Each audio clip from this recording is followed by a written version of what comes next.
നിങ്ങളത് കേൾക്കൂല. നിങ്ങൾ കേട്ടാ നിങ്ങളെന്താ പറയാ? എന്നിട്ട് അവസാനം ജിഷാന്റെ ഫോൺ ക്ലിപ്പുകൾ പുറത്തു വന്നപ്പോ ഇതൊക്കെ കൂടെ കേൾപ്പിച്ചെടുത്ത ഉസ്താദെ എന്നെ പലരും വിളിക്കുന്നുണ്ട്, ഞാൻ എന്താ ചെയ്യേണ്ടതെന്ന് വെച്ച്. നീ ഒന്നും പ്രതികരിക്കണ്ട, ജനങ്ങളോട് മുണ്ടണ്ട, ജനങ്ങളോട് ഈ വിഷയമൊന്നും പറയണ്ട, നീ ഒന്നും മിണ്ടാതെ അവിടെ കുത്തിരുന്നാ മതി എന്നാ കൊടുത്ത ഉപദേശം. എന്താ ഇറങ്ങാത്തത്? നിങ്ങൾ പൊന്മലയോട് പറയിപ്പിക്കാൻ കഴിയോ? അത് അള്ളാഹുവിന്റെ റസൂലിന്റെ മുടിയാണ്, അബൂതലഹത്തിന്റെ മുടിയാണ് എന്ന് പൊന്മലനെ കൊണ്ട് പറയിപ്പിച്ച പൊന്മലനെ കൊണ്ട് കഴിയില്ല നിങ്ങൾക്ക്. ഇനി പൊന്മല പറഞ്ഞാൽ ജിഷാൻ പുറത്തു വിട്ടതും ജിഷാനെ കൊണ്ട് പുറത്ത് വെടിയിച്ചതും ഇനി കിട്ടാനുള്ളതും വേറെ കുറെ വരാണ്ട്. പൊന്മളന്ന് പറയട്ടെ, പൊന്മല പറഞ്ഞാൽ ഇനി പൊന്മളന്റെ പേരായിരിക്കും ഞങ്ങളുടെ പണി. എന്താണോ കാന്തവർത്തിന് കിട്ടുന്നത് അതിന്റെ 10 ഇരട്ടി പൊന്മളക്ക് കിട്ടും. അതിന് മാത്രം പൊന്മള പറഞ്ഞു വെച്ചതുണ്ട്. അതുകൊണ്ട് ഇത് പരമ്പരയല്ല, പനങ്കൊലയാണ്.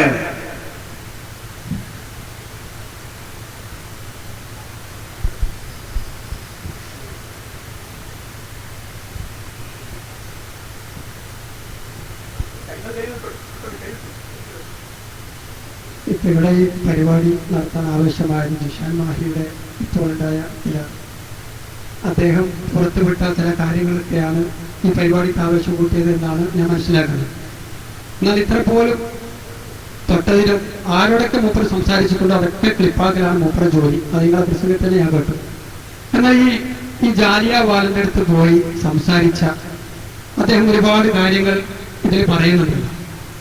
അദ്ദേഹവുമായി സംസാരിച്ചതിന്റെ എന്തെങ്കിലും ഒരു ക്ലിപ്പ് അദ്ദേഹം ഈ പറയുന്ന നെറ്റിലാണല്ലോ വ്യാപകമായി ഇയാൾ പ്രചരിപ്പിച്ചത്. ഒരൊറ്റ സംഭവം ഈ ജാലിയൻവാലയുമായി ഇയാൾ സംസാരിച്ചതിന്റെ രേഖ ഈ ജിഷാൻ മാഹിയിൽ വെച്ചിട്ടില്ല. നിങ്ങൾ ഇവിടെ ഈ സമയം അത്രമായി പരിപാടി നടത്തിയിട്ട് ഇയാൾ ബോംബെ പോയി ഈ ആളുകൾക്ക് നടത്തിയതാണ്. ജാലിയൻവാലയുമായി സംസാരിച്ചതിന്റെ ഒരു ക്ലിപ്പ് അല്ലെങ്കിൽ അയാളുമായി സംസാരിക്കുന്നതിന്റെ ഒരു ഫോൺ കോൾ അല്ലെങ്കിൽ നേരിട്ട് സംസാരിക്കുന്നതിന്റെ ഒരു റെക്കോർഡിംഗ് അത് അയാൾ വെക്കാതെയാണ് ഈ സമയം മുഴുവൻ അയാൾ ഇത് വ്യാജമാണെന്നതിന് സംസാരിച്ചത്. ഒക്കെ ഇയാൾ മുഴുവനും നിങ്ങളെന്നെ പറഞ്ഞു ഇയാൾ ആരോടൊക്കെ സംസാരിച്ചതൊക്കെ ക്ലിപ്പാക്കും. ഈ ജാലിയൻവാലയുമായിട്ട് അവർക്ക് സംസാരിച്ച ആള് ഇതെന്തുകൊണ്ട് കേൾപ്പിച്ചില്ല? ജാലിയൻവാലയിൽ പറഞ്ഞു നിങ്ങൾ എന്തുകൊണ്ട് കേൾപ്പിച്ചില്ല?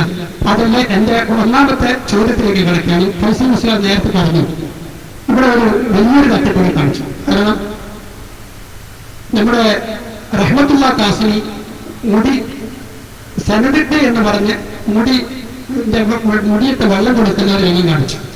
അതിനുശേഷം പറഞ്ഞു അതേ ഗ്രൂപ്പിലുള്ള അഷ്റഫ് ഫൈസി കണ്ണാടിപ്പറമ്പ് പറയുന്നു അതിന് സനദില്ല. ഇത് ഏറ്റവും വലിയ തട്ടിപ്പാണ്. നിങ്ങൾ ഇവിടെ കാണിച്ചത് ഏറ്റവും വലിയ തട്ടിപ്പാണെന്നതിന് അഷ്റഫ് ഫൈസി കണ്ണാടിപ്പറമ്പ് സംസാരിച്ചതിന്റെ ആ മുന്നത്തെ ഭാഗം നിങ്ങളൊന്ന് ഇവിടെ കാണിക്കാൻ തയ്യാറാകരുത്. നിങ്ങൾ ആ കാണിച്ച തട്ടിപ്പാണ് ഞാൻ പറയും. എന്താണെന്ന് പറഞ്ഞാൽ അവിടെ വെല്ലൂർ ബാത്തിയാത്ത് സ്വാലിഹാത്തുണ്ട്, വെല്ലൂർ ലത്തീഫിയാരുടെ കോളേജിലുണ്ട്. ഈ വെല്ലൂർ ബാത്തിയാത്തിലെ മുടി അതിന് സനദില്ല എന്നാണ് മുട്ട പറഞ്ഞത്. അതേ സമയത്ത് ലത്തീഫിയിൽ നിന്ന് കൊണ്ടുവന്ന മുടിയാണ് കാസിനിയുടെ ലേലം ചെയ്യുന്നത് എന്ന് അഷ്റഫ് ഫൈസി കണ്ണാടിപ്പറമ്പ് പറയുന്നുണ്ട്. അപ്പൊ ബാത്തിയാത്തിലെ മുടിക്ക് സനദില്ല എന്ന് പറയുന്ന ഭാഗം നിങ്ങൾ ഇട്ടു, കാസിനി സനദ് ഉണ്ട് എന്ന് പറയുന്ന ഭാഗം ഇട്ടു. സനദ് ഉണ്ട് എന്ന് പറഞ്ഞത് ലത്തീഫിലെ മുടിയാണ്, സനദ് ഇല്ല എന്ന് പറഞ്ഞത് ബാത്തിയാത്തിലെ മുടിയാണ്. ഇത് രണ്ടും കൂടി നിങ്ങൾ വെച്ചിട്ടാണ് ഈ കൂടിയ ജനങ്ങളെ നിങ്ങൾക്ക് അഭ്യർത്ഥിച്ചത്. അതുകൊണ്ട് ഫൈസൽ മുസ്ലിയാർ ഈ ജനങ്ങളെ ഞാൻ പറഞ്ഞ ഹക്കാണ് ബോധ്യപ്പെടുത്തണമെങ്കിൽ ആ കണ്ണാടി പറഞ്ഞതിന്റെ ഒരു ആ പ്രസംഗം നിങ്ങൾ കേൾപ്പിക്കാൻ തയ്യാറെങ്കിൽ നിങ്ങൾക്ക് കേൾക്കും. ശരി, 2 ചോദ്യമാണ് ഇവിടെ ഉന്നയിച്ചത്.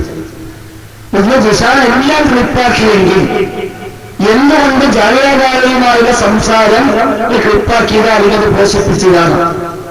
ആ ചോദ്യം യഥാർത്ഥത്തിൽ ജിഷാനോടാണ് ചോദിക്കേണ്ടത്. ക്ലിപ്പ് അവരുടെ കയ്യിലുണ്ടെന്ന് ജിഷാൻ പലപ്പോഴും പറയുന്നു. ജിഷാൻ ഒരുപാട് ക്ലിപ്പിൽ പറഞ്ഞു ഞാൻ എന്റെ കൈവശമുള്ളതിന്റെ വളരെ ചെറിയ അംശം മാത്രമേ പുറത്തുവിട്ടിട്ടുള്ളൂ. ഞാൻ എന്തൊക്കെ പറഞ്ഞുവോ അതെല്ലാം കൃത്യമായി തെളിയിക്കാനുള്ള ആധികാരികമായ രേഖ എന്റെ കൈവശമുണ്ട്.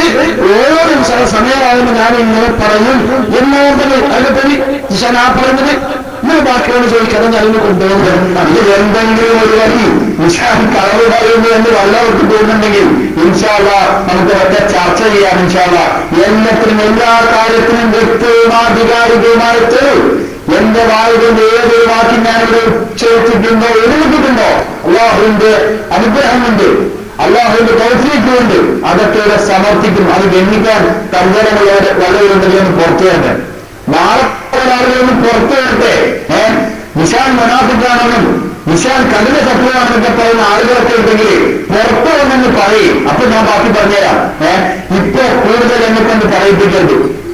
ഒരു കാര്യം മനസ്സിലാക്കോ, നിശാൻ മാമിയെ കൊണ്ട് ഈ ഒരു കാര്യം കൊണ്ട് കാര്യം മാത്രം പറഞ്ഞുകൊണ്ട് മൈക്കിന്റെ മുമ്പിൽ ഇന്നൊരു അവസരം ഉണ്ടാക്കാതിരുന്നാൽ പല മാന്യന്മാർക്കും ആ മാന്യകുപ്പായം ഇട്ട് വീണ്ടും പുറത്തേക്ക് നടക്കാം.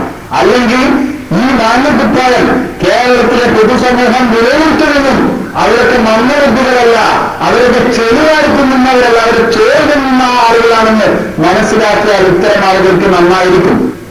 കണ്ടോ?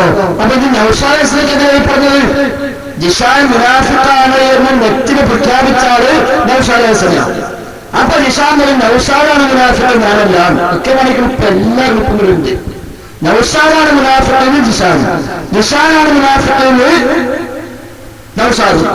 അങ്ങനെ ആ സമയത്ത് ആ ജിഷാൻ പറഞ്ഞത് ഞാനിവിടെ എന്തൊക്കെ പറഞ്ഞു അത് കളവാന്ന് നിങ്ങൾ പറയുകയാണെങ്കിൽ അതിനെല്ലാം ആധികാരികമായ രേഖ കൈവശമുണ്ട്.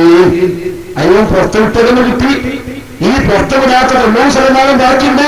ഇൻഷാല് പുറത്തേക്ക് വന്നുകൊണ്ടേയിരിക്കുന്ന ഒരേ ദിവസം അപ്പൊ അതും കിട്ടും. പിന്നെ ജാലിയാബാദിയുമായി സംസാരിച്ചത് ക്ലിപ്പ് വേണമെന്നൊന്നും എന്താ ജീവിച്ചിരിപ്പുണ്ട്. ബോംബെയിൽ ആർക്കും പോവാം, ആർക്കും പോവാം. അവിടെ ചെറിയ കട്ടിന് ചോട്ട് മുടിയുണ്ട്, ഉപയോഗിക്കാൻ പോലെ. അയാളെ കട്ടിന് ചോട്ട് മുടി ഇപ്പോഴുണ്ട്, ചെന്നോക്കിയാൽ കിട്ടും. ജിഷാന് മുടി കൊടുക്കും ചെയ്തു. ജിഷാന് ഇയാൾ 18 മുടി കൊടുത്തു കാണുന്നു. 18 മുടി ഇയാൾ ജിഷാന് കൊടുത്തു. ഈ കേസിൽ ചിലപ്പോൾ ആർക്കും കൊടുത്തു മുടി. അതിപ്പോ തിരിച്ചു വാങ്ങാൻ വേണ്ടി ആവശ്യപ്പെട്ടപ്പോ അവിടെ അടിച്ചു വാരുന്ന അമ്മുവിന്റെ മുടി തിരിച്ചു കൊടുത്തു പറഞ്ഞു. ഈ മുടി കൊടുക്കാതെ പറഞ്ഞ അമ്മുവിന്റെ മുടി കൊണ്ടുപോയി കൊടുത്തു. അപ്പൊ ഇത് ഇപ്പോഴും ഇല്ല. പക്ഷെ മറ്റേ ഇപ്പോഴല്ല, മറ്റേ ജിഷാന് പേരോട് ഫോൺ ചെയ്തത് അത് ഇപ്പുണ്ടെങ്കിൽ നമുക്ക് വിശ്വസിക്കാൻ കഴിയുള്ളൂ. പൊന്മളെ വിളിച്ചത്, കാന്തമച്ചനെ വിളിച്ചത്, അതൊക്കെ ആ ഗ്രൂപ്പ് വേണം. എന്നാൽ ബോംബെ ഞാൻ അയാൾ വീട്ടിൽ ചെന്നു, റൂമിൽ ചെന്നു, അവിടെ ഇങ്ങനെ ഉണ്ട് എന്ന് പറഞ്ഞാലോ ആർക്കും പോയി നോക്കാം, ആർക്കും ചെന്ന് നോക്കാം, അയാളെ വീട്ടിൽ ചെല്ലാൻ അന്വേഷിക്കാം, എല്ലാവർക്കും ബോധ്യപ്പെടാവുന്ന കാര്യമാണ്. അപ്പൊ അതൊരു പ്രശ്നമേ അല്ല. പിന്നെ മറ്റൊന്ന് ലത്തീഫിനെ മുടിക്ക് സാധ്യതയുണ്ട്, അതിന്റെ വെള്ളം കൊടുക്കാറുണ്ട് എന്ന് ഫൈസി പറഞ്ഞിട്ടുണ്ട്. സംശയമില്ലല്ലോ, അത് സംശയമില്ലല്ലോ. അതേസമയം റഹ്മത്തുള്ളാഹി ഖാസിം മുടിയിട്ടു.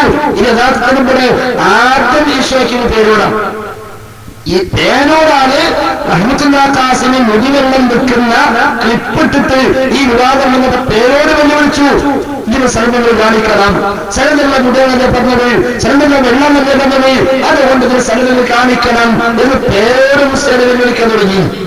അപ്പോഴവർ ഒപ്പിച്ചത് വെല്ലൂര് ബാക്കിയാത്തിലെ മുടിയുണ്ട്, പക്ഷേ അതിന് സനദിന് സംശയമുള്ളതുകൊണ്ട് അതിന്റെ വെള്ളം ഇവിടെ കൊടുക്കുന്നില്ല. പിന്നെ ബാക്കറിമാർക്കറിയാം ലത്തീഫിന് വേറെ മുടിയുണ്ട്, അതിന് സനദുണ്ട്, അതിന്റെ വെള്ളമാണ് കൊടുക്കാറുള്ളത് എന്ന് പണ്ടത്തിന് ഒപ്പിക്ക ചെയ്ത് കോട്ടയ സമുദായത്തിലാ പദ്ധതി. അപ്പൊ അതിലൊന്നും ഒരു പ്രശ്നമില്ല. അത് തട്ടിപ്പറ്റിക്കുന്ന ആളുകൾ എന്തെങ്കിലുമൊക്കെ വിശ്വസിച്ചോളൂ വിചാരിക്കുന്നുണ്ടെങ്കിൽ എന്തായാലും ജിഷാന്റെ വലുപ്പത്തിനോടുകൂടി സംഗതി കൊണ്ടിട്ടുണ്ട് എന്ന കാര്യം ഉറപ്പാണ്. ജിഷാന്റെ വലുപ്പത്തോടുകൂടി കൊല്ലേണ്ട സ്ഥലത്ത് കൊണ്ടിട്ടുണ്ട്, കൊല്ലേണ്ടവർക്കെല്ലാം കൊണ്ടിട്ടുണ്ട്. ഇപ്പൊ ഇനി ജിഷാന മുനാഫിക്ക്, നൗഷാന മുനാഫിക്ക് എന്നേത്തുള്ള അതുകൊണ്ട് കേൾപ്പിച്ചിട്ടുണ്ട്. എന്താ നൗഷാദിന് ഇവൻ സംസാരിക്കുന്ന അങ്ങോട്ടും ഇവർ രണ്ടാമേ സംസാരിച്ചത്. നൗഷാദ് ഇങ്ങോട്ട് പറഞ്ഞു, ഇവർ അങ്ങോട്ട് പറഞ്ഞൊക്കെ ആ ഭാഗം കൂടി കേട്ടാൽ ക്ലിയറാവും. ബഹുമാനപ്പെട്ട കാന്തപുര ഉസ്താദ് തിരികേശൻ, ബഹുമാനപ്പെട്ട കാന്തപുര ഉസ്താദ് തിരികേശൻ എന്ന് പറയുന്ന ആ മുടിയിൽ നൗഷാദ് അഹ്സനി എന്ന് പറയുന്ന മനുഷ്യന് വിശ്വാസമില്ല. അദ്ദേഹം കപടനാണെന്ന് ഇൻഷാ അല്ലാഹ് റബ്ബിന്റെ തൗഫീഖ് കൊണ്ട് രേഖകൾ കൊണ്ട് ഞാൻ സമർപ്പിക്കും. പണ്ഡിതന്മാരെ തമ്മിൽ തെറ്റിക്കാൻ വേണ്ടി ഇവിടെ ഒരാളുടെ ക്ലാസ് റൂമിൽ അദ്ദേഹം സംസാരിച്ചു. അദ്ദേഹത്തിന്റെ കൂടെ നിന്നിട്ട് ബഹുമാനപ്പെട്ട പൊന്മുളസ്വാമിയെ കരിവാരി തേച്ച ആ പറയുന്ന രാമന്തലിയെ പറ്റി ഒരു വാക്ക് ഉച്ചരിക്കാൻ ഈ മുനാഫിഖായ നൗഷാദിന് സാധിച്ചോ എന്ന് ഞാൻ ചോദിക്കുകയാണ്. ആ നൗഷാദിന് സാധിച്ചോ? ബഹുമാനപ്പെട്ട പണ്ഡിതന്മാരെ തെറ്റിക്കാൻ വേണ്ടി ഒരു ഉറപ്പുമില്ലാതെ എന്റെ കയ്യിൽ നിന്ന് രേഖകൾ കൊണ്ടുപോയെന്നും ആ രേഖകളൊക്കെ പണ്ഡിതന്മാർക്കെതിരെ ഈ സാധുവായ ഞാനിപ്പോ നിപ്പാട്ടുന്ന മനുഷ്യനാണ്. അല്ലേ നൗഷാദ്? ഇറങ്ങിക്ക മോനെ, ഇത് ചായക്കൊടിയില്ല, ചായക്കൊടി കിട്ടാൻ പറ്റിയേക്കാം, പക്ഷേ അല്ലാതെ ദൂരെ വെച്ചിട്ട് നിങ്ങൾക്ക് വിറ്റ് കളിക്കുന്ന കളിയുണ്ടല്ലോ, നടക്കൂലി. കാരണം ഈ നൗഷാദ് എന്ന് പറയുന്ന മനുഷ്യൻ അദ്ദേഹം ചെയ്ത വഞ്ചന അത് നമ്മുടെ ഒരു വിഭാഗം പണ്ഡിതന്മാർ തിരിച്ചറിഞ്ഞിട്ടുണ്ട്. അള്ളാഹുവിന്റെ മഹത്തായ അനുഗ്രഹം കൊണ്ട് അത് തിരിച്ചറിഞ്ഞിട്ടുണ്ട്. നിങ്ങളറിയാം, ഈ മനുഷ്യൻ പറഞ്ഞു, ഒറ്റ വാക്യം പറയാൻ, ഇയാളെ കാപട്ടത്തിന്റെ വാക്ക്. ബഹുമാനപ്പെട്ട പേരോടുത്താതിനെ ഇക്കഴിഞ്ഞ ഓഗസ്റ്റ് 22-ന്റെയും അതുപോലെ തന്നെ ഓഗസ്റ്റ് 27-ന്റെയും മധ്യത്തിലുള്ള, എനിക്ക് എന്താവും ശരിയാണെങ്കിൽ ഓഗസ്റ്റ് 26-ന് രാത്രി സിറാജുൽ ഹുദയിൽ രാത്രി 10 മണി മുതൽ പുലർച്ചെ 4:15 വരെ, 10:45 മുതൽ 4:15 വരെ ദീർഘമായ 5 മണിക്കൂർ ഞാനും പേരോടുത്താറും അടച്ചിട്ട റൂമിൽ സംസാരിച്ച രേഖകൾ എനിക്ക് വേണം എന്ന് പറഞ്ഞിട്ട് ഈ നൗഷാദ് അഹ്സനി എന്ന് പറയുന്ന മനുഷ്യൻ അദ്ദേഹത്തിന്റെ ഡ്രൈവറായ റാഫിയുടെ അടുക്കൽ റെക്കോർഡ് ചെയ്യുന്ന സാധനം കൊടുത്തയക്കുകയും എന്നെ കൊണ്ട് നിർബന്ധിപ്പിച്ചിട്ട് അത് റെക്കോർഡ് ചെയ്തിട്ട് പിറ്റേന്ന് ഈ പറയുന്ന നൗഷാദും മുഹമ്മദ് രാമന്തോലിയും ഈ പറയുന്ന സാധുവായ എന്റെ വീട്ടിൽ വന്നിട്ട് കണക്ട് ചെയ്ത് കൊണ്ടുപോയ ഈ മുനാഫിക്കായ മനുഷ്യൻ ഈ പേരോടുക്കാതിന്റെ റെക്കോർഡുകൾ ചെയ്തില്ലേ? മരിക്കണ്ടേ നൗഷാദേ? നിനക്കൊക്കെ മരിക്കണ്ടേ? കബറിലേക്ക് പോകണ്ടേ നൗഷാദേ? ഇത് പറയുന്നത് ജിസാൻ കളവാണെങ്കിൽ ഏതായാലും ഇൻഷാല്ലാ ഈ പറയുന്ന നൗഷാദിന് അള്ളാന്റെ കൂടാൻ വിശ്വാസമില്ല എനിക്ക് ഉറപ്പാണ്. അതുകൊണ്ട് ഞാൻ പറയുന്ന കളപാടിന് നൗഷാദ് പറയും, നൗഷാദ് പറയുന്ന കളപാടിന് ഞാനും പറയും. ഞാൻ തയ്യാറാണ്.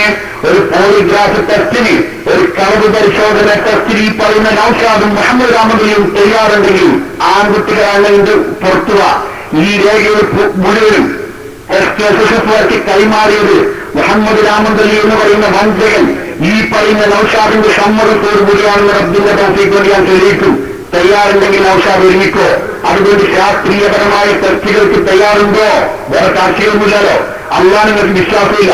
കാരണം ഈ പറയുന്ന നൗഷാദിന്റെ ഡ്രൈവറെ വിട്ടിട്ട് റെക്കോർഡർ എന്റെ കയ്യിൽ എത്തിച്ചിട്ട് ബഹുമാനപ്പെട്ട പേരോടുത്താതിന്റെ സംസാരം നീ ചോർത്തണമെന്ന് പറഞ്ഞിട്ട് എന്നെ നിർബന്ധിപ്പിച്ച് റെക്കോർഡ് ചെയ്യിപ്പിച്ചിട്ട് ഈ വഞ്ചകനായ മനുഷ്യൻ ഇപ്പൊ പറയുന്നു പേരോടുത്താതിന്റെ റെക്കോർഡ് ചെയ്തിട്ട് നാളെ കരണ്ടാണ്. ഉളുപ്പുണ്ട് മനുഷ്യ, നിനക്കൊക്കെ ഉളുപ്പുണ്ടോ ഞാൻ ചോദിക്കാൻ ആഗ്രഹിക്കുകയാണ്. കാരണം ഒരു പണ്ഡിതൻ എന്ന് വിളിക്കാൻ ആഗ്രഹിക്കുന്നില്ല. സുന്നത്തി മാസത്തിന്റെ ഉപ്പും ചോറും തിന്നിട്ട് സുന്നത്തി മാസത്തിന്റെ വേദികൾ ഉപയോഗപ്പെടുത്തിയിട്ട് പാവപ്പെട്ട പണ്ഡിതന്മാർക്കിടയിൽ പറഞ്ഞു തീർക്കുന്ന ഒരു വിഷയം ഈ സമൂഹമൊക്കെ വലിച്ചിട്ട് ആളുകളെ തമ്മിലടുപ്പിച്ചിട്ട് ഈ ബഹുമാനപ്പെട്ട പൊന്മോസ്താവിനെയും പേരോടുത്താവിനെയും തമ്മിലടുപ്പിക്കാൻ വേണ്ടി ഈ നൗഷാദ് അഹ്സനി നടത്തിയ ഗൂഢാലോചന പറയാനുണ്ട്, ഒരുപാടുണ്ട്.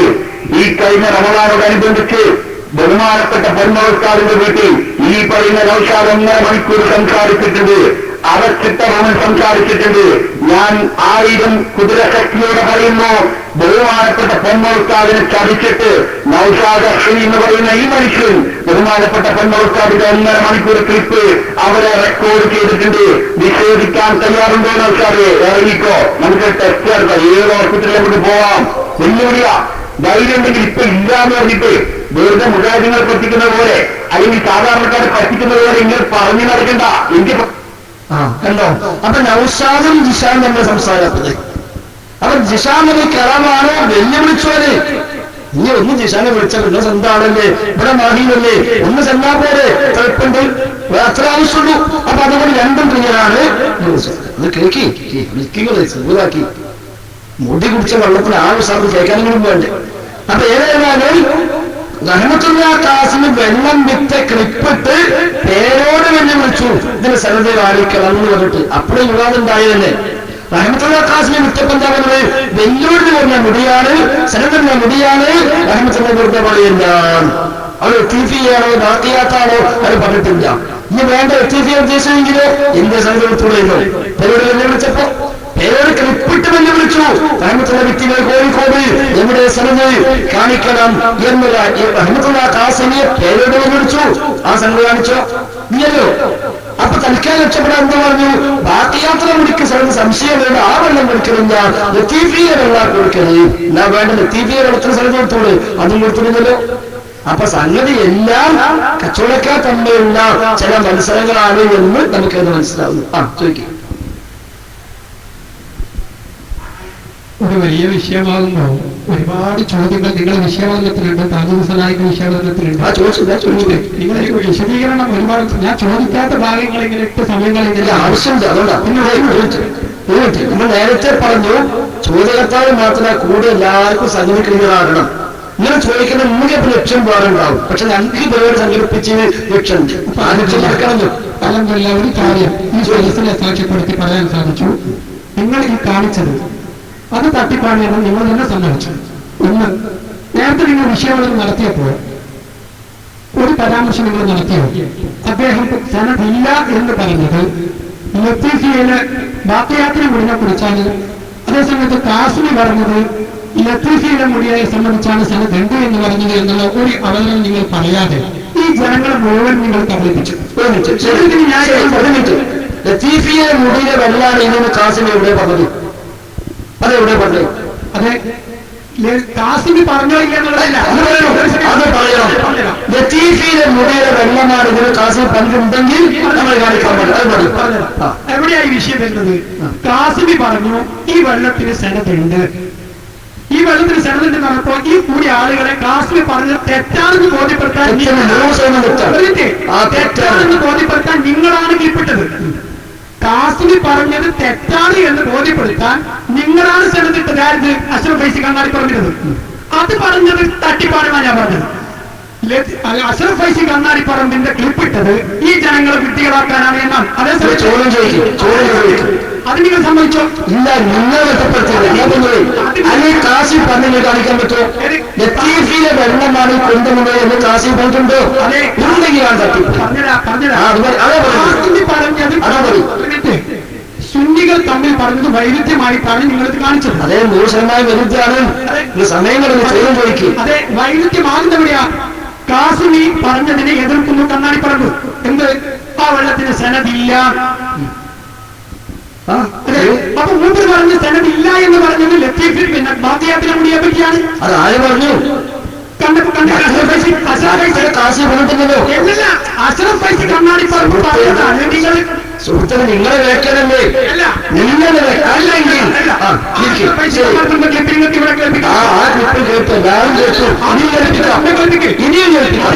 അതായത് റഹ്മത്തുള്ള കാസി പറഞ്ഞെന്താ? വെള്ളൂരിന് കൊണ്ടുവന്ന മുടിയാണ്, സനദുള്ള വെള്ളാണ്, റഹ്മത്തുള്ള വെറുതെ പറയുകയല്ല എന്നാണ് പറഞ്ഞത്. അല്ലാതെ ലത്തീഫിന് കൊണ്ടുവന്ന മുടിയാണ് നമ്മൾ പറഞ്ഞത്. അങ്ങനെയാണെങ്കിൽ ഓക്കെ, നിങ്ങൾ പറഞ്ഞ കാര്യമാണ്. ഞങ്ങൾ കേട്ടില്ലേ? കുറച്ചിരിക്കും 2 മിനിറ്റ് ചോദിച്ചാൽ 3 മിനിറ്റ് ഉത്തരം പറഞ്ഞു. അതായത് റഹ്മത്തുള്ള കാസി പറഞ്ഞത് ഇത് ലത്തീഫിയുടെ വെള്ളാണ്, സനദിന്റെ വെള്ളാണ് എന്നാണെങ്കിൽ ശരി, നമ്മൾ അംഗീകരിക്കുന്നു. പക്ഷെ കാസി പറഞ്ഞെന്താ? ഇത് വെല്ലൂരിന് വന്ന വെള്ളാണ്, സനദിന്റെ വെള്ളാണ്, റഹ്മത്തുള്ള വെറുതെ പറയുകയല്ല. ഈ ക്ലിപ്പിട്ട് ചോദിച്ച ആരാ? ഫൈസൽ മുസ്ലിയാരല്ല ആരും ചോദിച്ചത്, പേരോട് സഖാഫി ചോദിച്ചത്. പേരോട് സഖാഫി ഈ മുടിയെ ഈ കേസുകൾ വിവാദമാക്കിയപ്പോ റഹ്മത്തുള്ള കാസിമിന്റെ കച്ചവടക്കളിപ്പെട്ടിട്ട് പേരോട് ചോദിച്ചത് നിങ്ങൾ വിറ്റ വെള്ളത്തിന്റെ സനദെവിടെ കാണണം, അതാ ചോദിച്ചത്. ആ ചോദിച്ച ഉത്തരം മുട്ടിയപ്പോൾ കോട്ടക്കൽ ബസ് സ്റ്റാൻഡിൽ ഈ കേസുകൾ സംഘടിപ്പിച്ച സമ്മേളനത്തിലാണ് അഷ്റഫ് ഫൈസി പറഞ്ഞു വന്നത് ബാക്കിയാത്തിന് മുടിയുണ്ട്, അതിന്റെ സനദിന് സംശയമുണ്ട്, അതുകൊണ്ട് ആ വെള്ളം അവിടെ കൊടുക്കാറില്ല, ലത്തീഫിയുടെ വെള്ളമാണ് കൊടുക്കാറുള്ളത്, അതിന് സനദുണ്ട്. അതാ സംഭവം. ടിപ്പ് അതുകൊണ്ട് കാണിച്ചില്ലേ? എന്തും കാണിച്ചില്ല. അത്ര ആവശ്യമുള്ളൂ. ഇപ്പൊ ബോധ്യപ്പെട്ടു. അപ്പൊ ഏതായാലും കുടിച്ച വെള്ളത്തിൽ തൗബ ചെയ്യുക. ഇനി ആരോ കുടിക്കുന്നുണ്ടെങ്കിൽ ഓരോട് കുടിക്കണ്ടെന്ന് പറയും ചെയ്യാം. എന്നാ വിളിക്കുന്ന അത്ര ചോദിച്ചോട്ടെ. ആയിക്കോട്ടെ, നിങ്ങൾക്ക് ബോധ്യപ്പെടുന്നല്ലോ. നിങ്ങൾ ബോധ്യപ്പെട്ടവരുടെ കുടിയോട് ശരി. നിലവിലുള്ള വെളിപ്പെടുത്തലും പുതിയ വിവരങ്ങളും കാന്തപുരം വിഭാഗത്തിൽ ആത്മാർത്ഥതയുള്ളവരുണ്ട് എന്ന പ്രതീക്ഷ പരിഗണിക്കുന്നുണ്ടോ?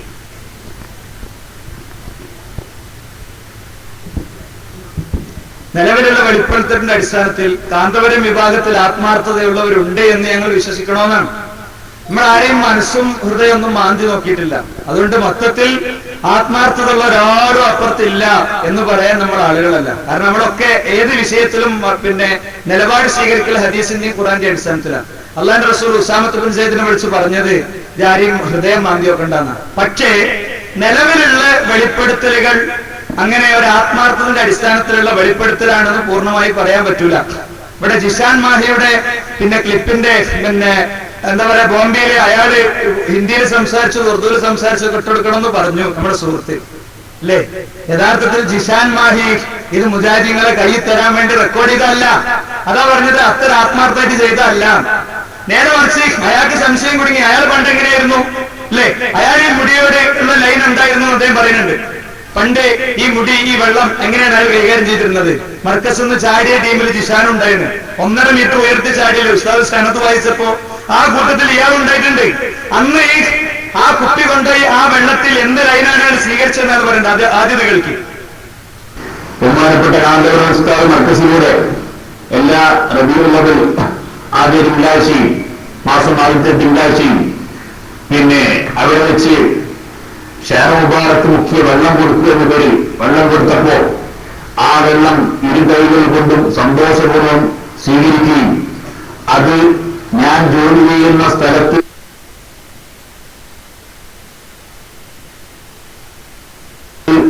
ഖത്തറിൽ വെള്ളത്തിന്റെ പാത്രം ചുംബിച്ചുകൊണ്ട് പോകുന്ന ഒരു വ്യക്തിയാണ് ഞാൻ.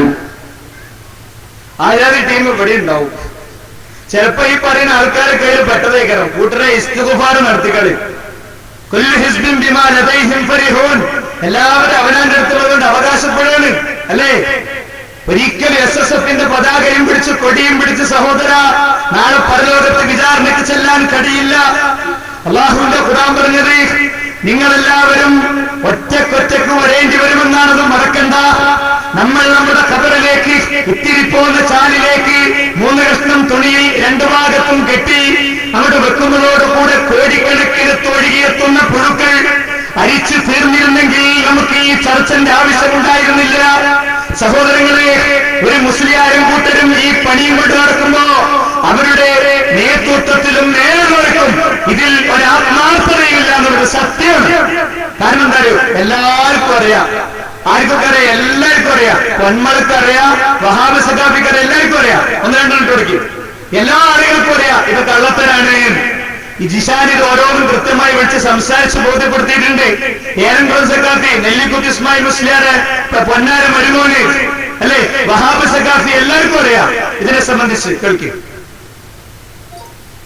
കാരണം അന്ന് ആ വിഷയത്തിൽ ഈ പറയുന്ന പാവപ്പെട്ട നൗഷാദ് ഹസനി അടക്കമുള്ള വഹാബ് സഖാഫി അടക്കമുള്ള ഈ പറയുന്ന പ്രഭാഷകന്മാരെയും പണ്ഡിതന്മാരെയും തെറ്റിദ്ധരിപ്പിച്ചുകൊണ്ട് അവരെ കൊണ്ട് കേരളത്തിൽ മഴക്കാലത്ത് പോലും ജൂൺ ജൂലൈ മാസങ്ങളിൽ പോലും 2-3 സ്റ്റേജ് പന്തൽ കെട്ടി താർപ്പായി കെട്ടിക്കൊണ്ട് അവരെ കൊണ്ട് പ്രസംഗിപ്പിച്ചു. ആ പ്രസംഗിപ്പിച്ച് ഈ വിഷയം ന്യായീകരിക്കാനുള്ള ശ്രമങ്ങൾ അന്നോളം ഇന്നോളം നടത്തി. അപ്പൊ അൽഹംദുലില്ലാഹ് ഞാൻ മനസ്സുകൊണ്ട് സമാധാനിച്ചു. കാരണം പിന്നീട് പേരോട് ഉസ്താദ് ഈ വിഷയത്തിൽ ഇറങ്ങിയില്ല. ഈ വിഷയത്തിൽ ഇറങ്ങിയില്ല. ഈ വിഷയത്തെ സംബന്ധിച്ച് അപ്പോഴപ്പോഴുള്ള പിന്നെ അപ്ഡേഷൻസ്, അപ്പോഴപ്പോഴുള്ള പുതിയ ന്യൂസുകൾ ബഹുമാനപ്പെട്ട കൊളത്തൂർ ഉസ്താദുമായി ഞാൻ കൈമാറിയിരുന്നു. കൊളത്തൂർ അലി സക്കാഫി ഉസ്താദുമായി ഞാൻ കൈമാറിയിരുന്നു. ഉസ്താദുമായി വളരെ നല്ല ബന്ധമാണ് എനിക്കുള്ളത്. അതുപോലെ തന്നെ ബഹുമാനപ്പെട്ട ഏലംകുളം ഉസ്താദ് എനിക്ക് പല വിഷയത്തിലും പിന്നെ വിജ്ഞാനപരമായ പല കാര്യങ്ങൾക്കും മൗലവിമാരുമായി പല ഖണ്ഡനങ്ങളും പല വിഷയങ്ങൾ നടത്തുന്ന സമയത്ത് ഇന്ന ഈ ഭാഗത്ത് എവിടെയുള്ളതെന്ന് ചോദിച്ചാൽ ആ സ്പോട്ടിൽ എനിക്ക് പറഞ്ഞിരുന്ന ബഹുമാനപ്പെട്ട ഏലംകുളം ഉസ്താദിനോടൊക്കെ ഞാൻ ഈ വിഷയം സത്യസന്ധമായി ബോധ്യപ്പെടുത്തിയ സമയത്ത് ഒരാള് പോലും നിഷാനെ നീ പറഞ്ഞത് കളവാണെന്ന് പറഞ്ഞിട്ടില്ല. അത് നിഷാനെ ഇനിയും അവർ പറയില്ല എന്ന് തന്നെയാണ് വിശ്വസിക്കുന്നത്. അപ്പൊ ഉലമാക്കൾക്കാർക്ക് ഒരു ആത്മാർത്ഥതയില്ല. ഇനിയും ഇഷ്ടം പോലെ ക്ലിപ്സ് നമുക്ക് ഇനിയും വിഷയങ്ങൾ ക്ലിയർ ചെയ്യാനുണ്ട്. ഇവരുടെ മുൻനിര പ്രഭാഷകരൊക്കെ പത്തപ്പരിയൻ സഖാഫി, ഏലംകുളം സഖാഫി, വഹാബ് സഖാഫി, ഇവരുടെ ഒക്കെ ക്ലിപ്സ് ജിഷാന്റെ കയ്യിലുണ്ട്. ജിഷാന്റെ കയ്യിലുണ്ട്. ഇവര് വേദി കെട്ടി പ്രസംഗിച്ചപ്പോഴൊക്കെ ഒരു ആത്മാർത്ഥത ഇല്ലാതെ നൗഷാദ് സഖാഫിന്റെ കേട്ടോളെ അയാളാണ് ഈ വിഷയത്തിൽ ഏറ്റവും അധികം ടൈം എടുത്ത കാര്യങ്ങൾ ചെയ്തത്. കുറെ മുന്നോട്ട് പോയതിന്റെ ശേഷം 2 കൊല്ലം കഴിഞ്ഞതിന്റെ ശേഷം ഈ ടോക്ക് വ്യാപകമായപ്പോ അല്ലെ, മുഹിബീങ്ങൾക്ക് മാത്രം കാണിച്ചെടുത്ത കടലാസിലൊന്നും ഇല്ലാന്ന് നാട്ടുകാർക്ക് മനസ്സിലായപ്പോ അദ്ദേഹം ഒരു ദിവസം ഫോൺ ചെയ്യുന്ന രീതിയും കാര്യമൊക്കെ പറയുന്നുണ്ട് ഈശാൻ കേട്ടോളി. അതിനുശേഷം നൗഷാദ് ഹസനിയുമായി, കാരണം ആ ഒരു 1-2 വർഷം അതിന് മുമ്പ് നൗഷാദ് ഹസനിയുമായി വളരെ അടുത്ത ബന്ധം ഞാൻ പുലർത്തിയെങ്കിലും ഈ മുടി സംബന്ധമായ വിഷയത്തിൽ നൗഷാദ് ഹസനി ഇടപെട്ട അമിതമായ ഇടപെടൽ കാരണം അദ്ദേഹമായുള്ള ആ അടുപ്പം ചെറുതായിട്ടൊന്ന് കുറഞ്ഞിരുന്നു. അതിനുശേഷം ഈ വിഷയ സംബന്ധമായി നൗഷാദ് ഹസനെ എന്നെ വിളിച്ചു. നൗഷാദ് ഹസനെ എന്നെ വിളിച്ചിട്ട് ചോദിച്ചു, നിഷാനെ ഇങ്ങനെയൊക്കെ പറയുന്നുണ്ടല്ലോ. വഹാബ് സഖാഫി ചോദിച്ചു അതേ ചോദ്യം തന്നെ. ഞാൻ പറഞ്ഞു ഞാനും ചോദിച്ചോളെ എന്താണ് അവസ്ഥ? ബഹുമാനപ്പെട്ട സുലൈമാൻ ഉസ്താദിന്റെ വാദിക്കൽ പോയിട്ടാണ് ഈ വിഷയം പ്രസംഗിച്ചിട്ടുള്ളത്. അപ്പോ എന്തെങ്കിലും മറുപടി കൊടുക്കണ്ടേ? മറുപടി കൊടുക്കുമ്പോ സംഘടന പറയുന്നത് മറുപടി കൊടുക്കണ്ടാന്നാണ്. അപ്പൊ ഞാനൊന്നും മനസ്സിലൊന്ന് ചിരിച്ചു. അപ്പൊ ഉസ്താദ് എന്നോട് ചോദിച്ചു, ഞാനൊരു കാര്യം ചോദിച്ചു, സത്യം പറയും, ഈ മുടികൾ 6 മുടി എനിക്ക് കിട്ടിയെന്ന് പറഞ്ഞത് ശരിയാണോ എന്ന് ചോദിച്ചു. ഞാൻ പറഞ്ഞു അത് ശരിയല്ല, എനിക്ക് 18 മുടികളാണ് കിട്ടിയത് എന്ന് പറഞ്ഞപ്പോ നൗഷാദ് ഹസൻ ഇതാ വീണ് കിടക്കുന്നു. നൗഷാദ് ഹസൻ ഉസ്താദ് ആകെ ബോധം കെട്ട ഒരവസ്ഥയില്. അപ്പൊ എന്നോട് പറഞ്ഞു, ഈ വിഷയത്തെ സംബന്ധിച്ച് എനിക്ക് കുറച്ച് കാര്യങ്ങൾ പറഞ്ഞു തരണം, എനിക്കൊക്കെ അറിയാൻ ആഗ്രഹമുണ്ട്. ഞാൻ പറഞ്ഞു ഉസ്താദ്, നിങ്ങൾ 2 വർഷം മുമ്പ് ചോദിക്കേണ്ട ചോദ്യം ഏതായാലും വളരെ വൈകി, ഞാൻ ഇപ്പോഴെങ്കിലും ഒരു തവാ കൂട്ടാം. അപ്പൊ അതിന്റെ പ്രശ്നം വണ്ടിയിലാണെങ്കിൽ രാമന്തല്ലി, മുഹമ്മദ് രാമന്തല്ലി സാഹിബ് ഉണ്ടാവും. അപ്പൊ രാമന്തല്ലി കേട്ട് കഴിഞ്ഞാൽ, രാമന്തല്ലി ഷാരൂഖ് വാളക്കിനെ എതിർക്കുന്ന വിഷയത്തിൽ സംസാരിച്ചു എന്ന് കേട്ട് കഴിഞ്ഞാൽ പിന്നെ രാമന്തല്ലി എന്നെ ചിലപ്പോൾ ചവിട്ടി പുറത്താക്കും എന്നൊക്കെ. പിന്നെ എന്റെ വീട്ടിലാണെങ്കിൽ എന്റെ ഭാര്യയും കുടുംബക്കാരുണ്ടാവും, സ്ഥാപനത്തിലാണെങ്കിൽ കുട്ടികളുണ്ടാവും. ഈ സംസാരിക്കാൻ ഇടയില്ലാത്ത അവസ്ഥയിൽ ചുരുക്കി പറയട്ടെ മാന്യ സഹോദരന്മാരെ, നൗഷാദ് ഹസനി എന്നെ ഒരു ദിവസം രാത്രി 11 മണി, ഏകദേശം 11:15 ഇന്ത്യൻ സമയം വിളിച്ചു. എന്നോട് പറഞ്ഞു, എന്റെ വീട്ടുമുറ്റത്ത് കാറിന്റെ ഉള്ളിലാണ് ഞാനിപ്പോൾ ഉള്ളത്, ഡോറൊക്കെ നന്നായിട്ട് ബന്ദ് ചെയ്തിട്ടുണ്ട്, നിഷാൻ എന്താണ് സംഭവിച്ചതെന്ന് മുഴുവൻ നീ എന്ന് പറയൂ എന്ന് ചോദിച്ചു. അപ്പോ അൽഹംദുലില്ലാഹ് ഏകദേശം 4.5 മണിക്കൂർ ഫോണിലൂടെ ഞാൻ തുടക്കം മുതൽ ചുരുങ്ങിയത് 4.5 മണിക്കൂർ തന്നെ ചുരുങ്ങിയതാണ്. ഇപ്പൊ തന്നെ ഞാൻ പല ഭാഗങ്ങളും മുറ്റിട്ടും ഒഴിവാക്കിയിട്ടാണ് ഇവിടം വരെ എത്തിയിട്ടുള്ളത്. അപ്പൊ ഓന് കുറെ പറയണ്ട് അല്ലേ? എന്നാ ഏതൊക്കെ ക്ലിപ്പാ കിട്ടാത്തതെന്നാ? വാപ്പ വീണാലല്ലേ എടുത്തോണ്ട് ആശുപത്രിയിലാക്കാൻ പറ്റുള്ളൂ. ഓനിട്ടാ സംഗതി വരും, നിങ്ങൾ ധൈര്യമായിട്ട് നിന്നോളി.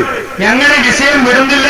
ഞങ്ങളുടെ പ്രവർത്തകർ, കേരളത്തിലെ മുജാഹിദുകൾ ഈ വിഷയത്തിൽ നടത്തിയ അന്വേഷണങ്ങളും മുന്നേറ്റങ്ങളും തുടരും. ഞങ്ങളെ ബാലവേദി കുട്ടിയെടുക്കുന്നതോട് ചോദിക്കും, അല്ല അമ്മൂന്റെ മുടിയാണോ അതല്ല ഇനി അമ്മായിന്റെ മുടിയാണോ, ആരെ മുടി ഞങ്ങൾ കുടിച്ചത് ചോദിക്കും. ഉറപ്പാ. ഇവിടുത്തെ ഒരു തമാശ എന്താ അറിയോ? ജിഷാനൊക്കെ സ്റ്റോറി വെച്ചപ്പോ ജിഷാന്റെ മനസ്സിലുണ്ടായിരുന്ന ഏറ്റവും ബേസിക് ആയ കാര്യമുണ്ട്, ഇത് പുറത്തൊക്കെ കൊടുക്കണ്ട. അത് ജിഷാൻ തന്നെ പറയുന്നുണ്ട്, ഇതൊരിക്കലും പുറത്തൊക്കെ കൊടുക്കണ്ട. പക്ഷെ നമ്മളെ ഉലമാക്കളൊക്കെ ബോധ്യപ്പെടുത്തണം. പിന്നെ അതെങ്ങനെ പോന്നു? അള്ളാഹുവിന്റെ ദീന് അത് ഹക്കാണ്, അത് ആകാശത്തുനിന്ന് വന്ന മതാണ്, 2 റസൂലുള്ള പ്രവാചകനാണ്, അതുകൊണ്ട് ഇത് പൊളിയണം. അപ്പൊ എന്ത് ചെയ്തോ? ഈ നൗഷാദ് ഹസനി രാമന്തലി രണ്ടാളെയും കൂടിയും പഠിച്ചത് പൊളിക്കാൻ ഏർപ്പാടാക്കി. ജിഷാന്റെ കല്യാണം നാളെയാണെങ്കിൽ ഇന്ന് പന്തല്ല അവിടെ ഫ്രണ്ട്സൊക്കെ വന്നിട്ട് ജിഷാനെ അങ്ങനെ തരും. എവിടെ ജിഷാൻ ഒന്ന് കൈയെടുക്കാൻ വേണ്ടി. അപ്പൊ ജിഷാൻ എവിടെ അറിയോ? രാമന്തലിന്റെ ക്യാമറക്ക് മുന്നിലാ. രാമന്തലിന്റെ ക്യാമറക്ക് മുന്നിൽ ഇതാ പറഞ്ഞുകൊണ്ടിരിക്കുന്നു. ഞാൻ പൊന്മുറ ഉസ്താദിനോട് സംസാരിച്ചു. ഞാൻ അവിടെ സ്വീകരിക്കാനൊരു സാധ്യതയും കാണുന്നില്ല. കാരണം പ്രാർത്ഥന സ്വീകരിക്കാനുള്ള ഔസാഫുകൾ അദ്ദേഹത്തെ സംബന്ധിച്ചിടത്തോളം ഇല്ലാത്തതുകൊണ്ട്. എന്താണെങ്കിലും ഇവിടെ മൂപ്പരെ കല്യാണം നടന്നു. കല്യാണത്തിന്റെ തൊട്ടു മുമ്പത്തെ ദിവസം മൂപ്പര ഇവിടെ സ്റ്റുഡിയോയില് രാത്രി 2:30-3 മണി വരെ തളർന്ന് കുഴങ്ങി. അവസരം എന്ത് പറയൂ? രാമന്തലിയെ പുറത്താക്കേണ്ട ചില സാഹചര്യങ്ങൾ സംഘടനയിൽ ഉണ്ടായിരുന്നു. ഈ വിഷയത്തിൽ ഇപ്പോഴും ഭയങ്കര ആത്മാർത്ഥത കാണിച്ച് ചാടുന്ന കുട്ടികളെ യൂട്യൂബിൽ കയറിയിട്ട് ജിഷാൻ മാറിന്ന് അടിച്ചാൽ മതി, ഇഷ്ടം പോലെ കിട്ടും. ഞങ്ങളുടെ പരിപാടി നിങ്ങൾ കേൾക്കണ്ട. യൂട്യൂബ് നിങ്ങൾക്കെതിരെ ശക്തമായ വർക്ക് നടത്തിക്കൊണ്ടിരിക്കുന്നുണ്ട് അല്ലേ? യൂട്യൂബിനെ കല്ലെറിയാൻ പറ്റില്ലല്ലോ, നമ്മളെ പീസിന്റെ ചില്ല പൊട്ടുക. അതുകൊണ്ട് സുഹൃത്തുക്കളെ വളരെ ക്ലിയർ ആണ് വിഷയം. എന്താ ഈ വിഷയത്തിൽ പിന്നെ അയാളെ പുറത്താക്കാനുണ്ടായ പ്രത്യേക സാഹചര്യം മുതലെടുത്തിട്ട് അയാളെ പുറത്താക്കാനുള്ള കാരണത്തിന് ആദർശവൽക്കരണം കൊടുത്തതാ. ബാക്കി വിശദാംശങ്ങൾ ഞങ്ങൾ പറഞ്ഞോളാം. കുറച്ചും കൂടി പണികൾ ചെയ്തു വെച്ചിട്ടുണ്ട്. അതിന്റെ റിസൾട്ട് ക്രമേണ വരും. വിത്ത് മണ്ണിലിട്ടാൽ കുറച്ച് ദിവസം കഴിയുമ്പോഴാണ് അത് മുടക്കാറ് എന്ന കാര്യം പ്രത്യേകം ശ്രദ്ധയിലുണ്ടാവുക. അതുകൊണ്ട് പണ്ഡിതന്മാർക്കാർക്കും ആത്മാർത്ഥത ഇല്ല എന്നുള്ളത് വളരെ ക്ലിയറാണ്. അതുകൊണ്ട് ആത്മാർത്ഥത അവശേഷിക്കുന്ന ആരെങ്കിലും ഉണ്ടെങ്കിൽ ഞാൻ അവരോട് പറയുന്നു, ഖുർആനിൽ ഒരു ആയത്തുണ്ട്,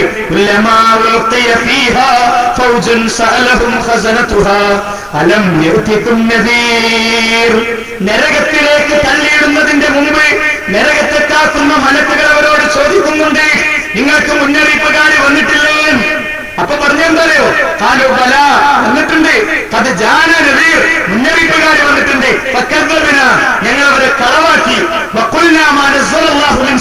ഇങ്ങനെ മുഖാന്തരം ഞങ്ങൾക്ക് പഠിച്ചോടൊന്നും തന്നിട്ടില്ല എന്ന് ഞങ്ങൾ ഓരോട് പറഞ്ഞു. എന്നിട്ടോ ആരാ പഠിപ്പിച്ചത്? അല്ലല്ല, ഞങ്ങളെ പഠിപ്പിച്ചത് സാദത്തിന കുബ്രാന, ഞങ്ങളെ നേതാക്കന്മാരും മേലാളന്മാരുമാണ് പഠിച്ചത്. വേറെ ആയത്തുകൾ എന്താ? അല്ലാഹുവേ അവരെ ഞങ്ങളുടെ കാലിന്റെ താഴെ കൊണ്ടുവാ, അല്ലാഹുവേ അവരെ ഞങ്ങളുടെ കാലിന്റെ താഴെ കൊണ്ടുവാ. ഞങ്ങൾ ഉമ്മ വെക്കാൻ ആഗ്രഹിച്ച മുഖ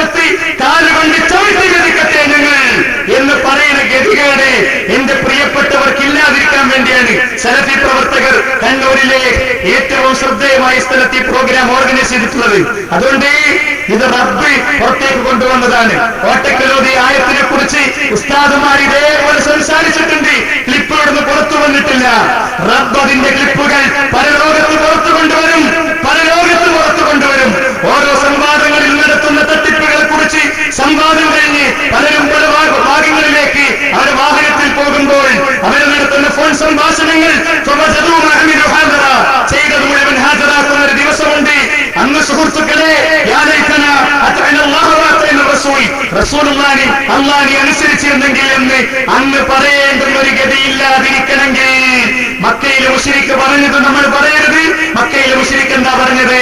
അവരോട് അല്ലാഹു ഇറക്കിയത് സ്വീകരിക്കരുതെന്ന് പറയുമ്പോൾ കാലവർ പറഞ്ഞത് പൂർവ്വപിതാക്കന്മാരുടെ മാർഗം മതി ഞങ്ങൾക്ക്.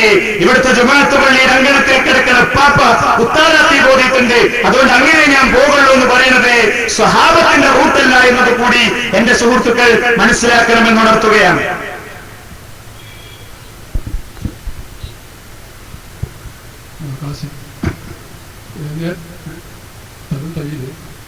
നേരത്തെ CP സൂബിയോട് സംസാരിച്ച പ്രവാചകന്മാരായ അസാറുകളില്ല, ഇന്നില്ല എന്നുള്ളതാണ്.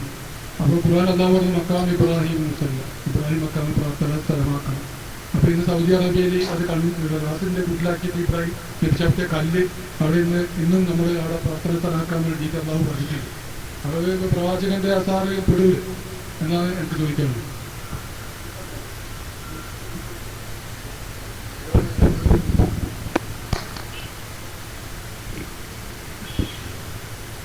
അതായത് പ്രവാചകന്റെ ആസാറുകൾ ഇന്നില്ല എന്ന് പറഞ്ഞു. എന്നാൽ മക്കയിൽ മഖാം ഇബ്രാഹിം ഇപ്പോഴും ഉണ്ടല്ലോ. അത് ഒരു നബിയുടെ കാൽ സ്പർശനമേറ്റ ഒരു ശേഷിപ്പല്ലേ എന്നാണ്.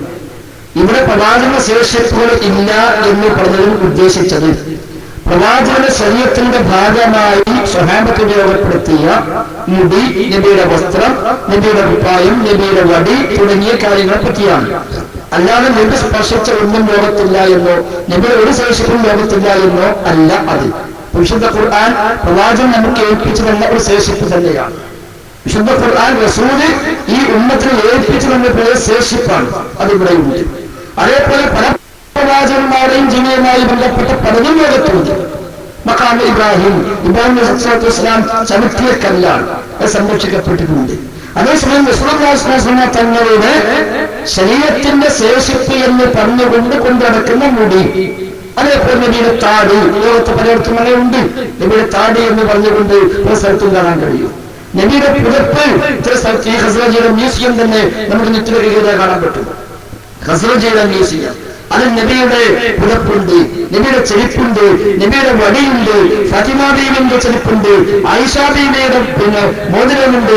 ഇങ്ങനെ പലതും അത് സംരക്ഷിക്കപ്പെട്ടിട്ടുണ്ട്. അങ്ങനെയൊക്കെ പറയാൻ നമുക്ക് വകുപ്പില്ല എന്നാണ് ഉദ്ദേശിക്കപ്പെട്ടത്.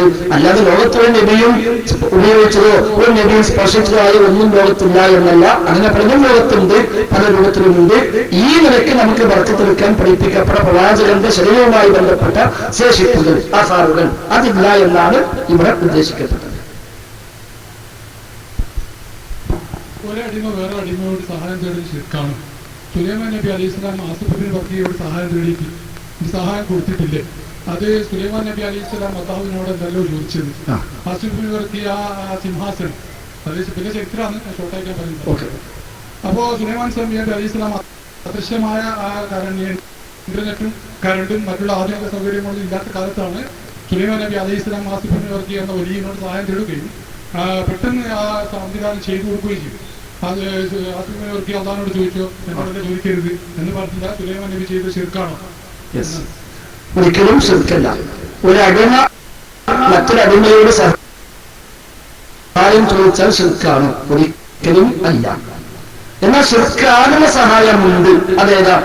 റബ്ബിനോട് മാത്രം ചോദിക്കാൻ പഠിപ്പിക്കപ്പെട്ട ചില സഹായങ്ങൾ. അതാണ് ഇയ്യാക നഅ്ബുദു വ ഇയ്യാക നസ്തഈൻ. ആ സഹായം ഏത് അടിമയോട് അർപ്പിച്ചാലും ശിർക്കാണ്. അത് റബ്ബിനോട് മാത്രം അർപ്പിക്കേണ്ട സഹായമാണ്. എന്നാൽ അടിമയോട് ചോദിക്കാൻ അനുവദിക്കപ്പെട്ട സഹായങ്ങളുണ്ട്.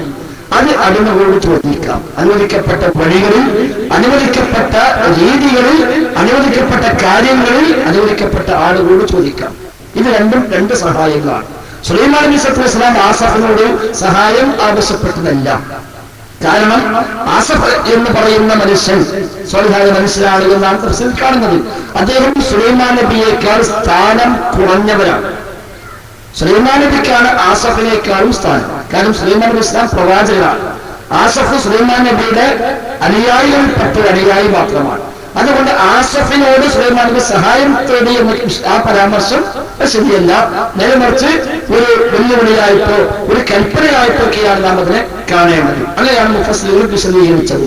സുലൈമാൻ നബി സ്വല്ലല്ലാഹു അലൈഹി വസല്ലം സമൂഹത്തോട് സദസ്സിനോട് മൊത്തം ചോദിക്കാം. അദ്ദേഹത്തിന് സദസ്സ് എന്ന് പറഞ്ഞാൽ മനുഷ്യരുണ്ട്, ജിന്നുകളുണ്ട്, ശൈത്താന്മാരുണ്ട്, പക്ഷികളുണ്ട്, അതേപോലെ മറ്റു പലതുമുണ്ട്.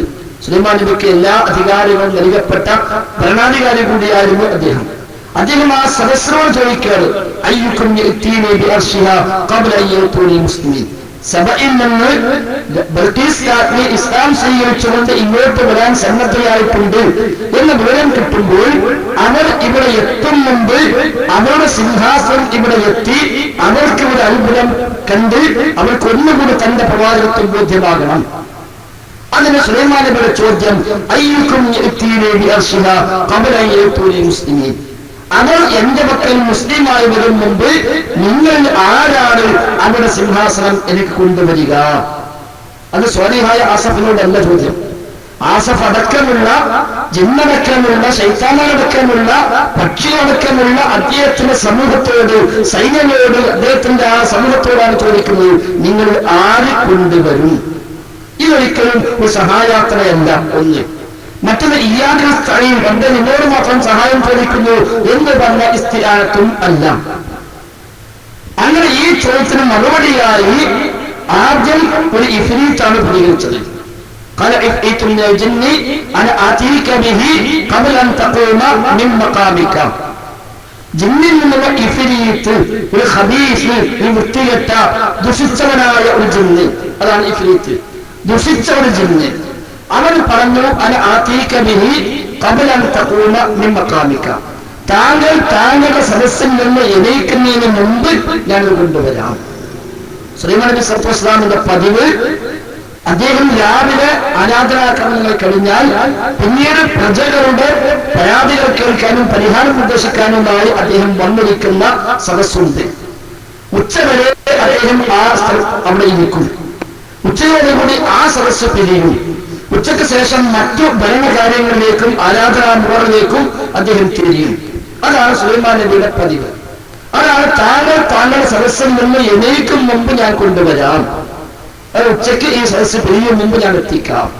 എങ്ങനെ എത്തിക്കുക? അദൃശ്യമാർഗത്തിലാണോ? ഒരിക്കലുമല്ല. അദൃശ്യമാർഗത്തിൽ ഒരു സംഗതി ചെയ്യാൻ അല്ലാഹുവിന് മാത്രമേ കഴിയൂ, ഒരു സൃഷ്ടിക്കും കഴിയില്ല. പിന്നെ എങ്ങനെ ഇവൻ ചെയ്യാമെന്ന് പറഞ്ഞു? ആയത്തിന്റെ ബാക്കി ഭാഗത്തിന്റെ മറുപടിയുണ്ട്,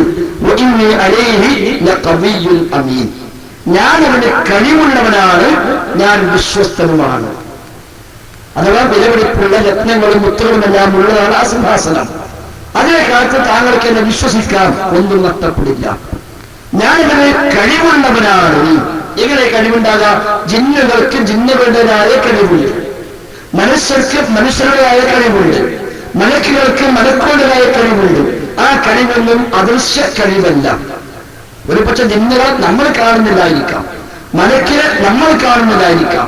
മലക്കിനെ ഒരു പക്ഷെ ജിന്ന് കാണാൻ, ചിലപ്പോൾ കാണാതിരിക്കാം. മലക്ക് മനുഷ്യരൂപത്തിൽ വന്നാൽ നമുക്കും കാണാം, ജിന്ന് മനുഷ്യരൂപത്തിൽ വന്നാൽ നമുക്കും കാണാം. സാധാരണഗതിയിൽ നമുക്ക് കാണാൻ വകുപ്പില്ല എന്ന് മാത്രം. പക്ഷെ അവരുടെ കഴിവ് അദൃശ്യ കഴിവല്ല. അവൻ പറഞ്ഞു, ഞാൻ കൊണ്ടുവരാം, ഞാനതിന് കഴിവുള്ളവരാണ്. അപ്പൊ അവന്റെ കഴിവതാണ്. 1500 കിലോമീറ്ററാണ് സുലൈമാൻ നബിയുടെ നാട്ടിൽ നിന്ന് ബൽഖീസിന്റെ നാട്ടിലേക്ക് സബയിലേക്കുള്ള ദൂരം. ഈ 1500 കിലോമീറ്റർ അങ്ങോട്ട് സഞ്ചരിച്ച് അവിടെ നിന്ന് സിംഹാസനം പൊക്കിയെടുത്ത് തിരിച്ചിവിടെ എത്താൻ അവന് ആവശ്യമുള്ള സമയം ഉച്ചയാകുമ്പോഴുള്ള സമയം. ഉച്ചക്ക് സദസ്സ് പിരിയും. അപ്പൊ താങ്കൾ സദസ്സിൽ എണീക്കും മുമ്പ് ഞാൻ കൊണ്ടുവരാം. അപ്പൊ ഓന്റെ സ്പീഡ് അതാണ് ആ ജിന്നിന്റെ സ്പീഡ്. അപ്പൊ അവൻ പറഞ്ഞു, ഒരു മന്നനാണ്, ഒരു ദുഷിച്ചവനാണ്, ഇഫ്രീത്താണ്. അവൻ പറഞ്ഞു, താങ്കൾ ഈ സദസ്സ് പിരിയും മുമ്പ് ഞാൻ കൊണ്ടെത്തിക്കാം. ഓന്റെ കഴിവാണ്.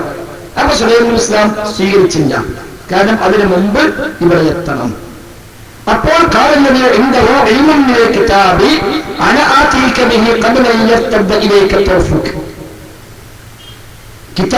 നിന്ന് ഇൽമുള്ള ഒരാൾ പറഞ്ഞു, താങ്കൾ കണ്ണു ചെന്നി തുറക്കും മുമ്പ് ഞാൻ എത്തിച്ചു തരാം. ഈ ആറ് ആര്?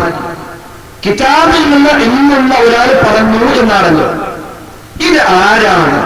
തഫ്സീർ ധാരാളം ചർച്ചയുണ്ട്. അതിൽ ഒന്നാമത്തെ അഭിപ്രായം അത് സുലൈമാൻ നബിയാണ്. രണ്ടാമത്തെ അഭിപ്രായം അത് ആസഫ് ബിൻ ബർഖിയ എന്ന് പറയുന്ന സ്വാലിഹായ മനുഷ്യനാണ്.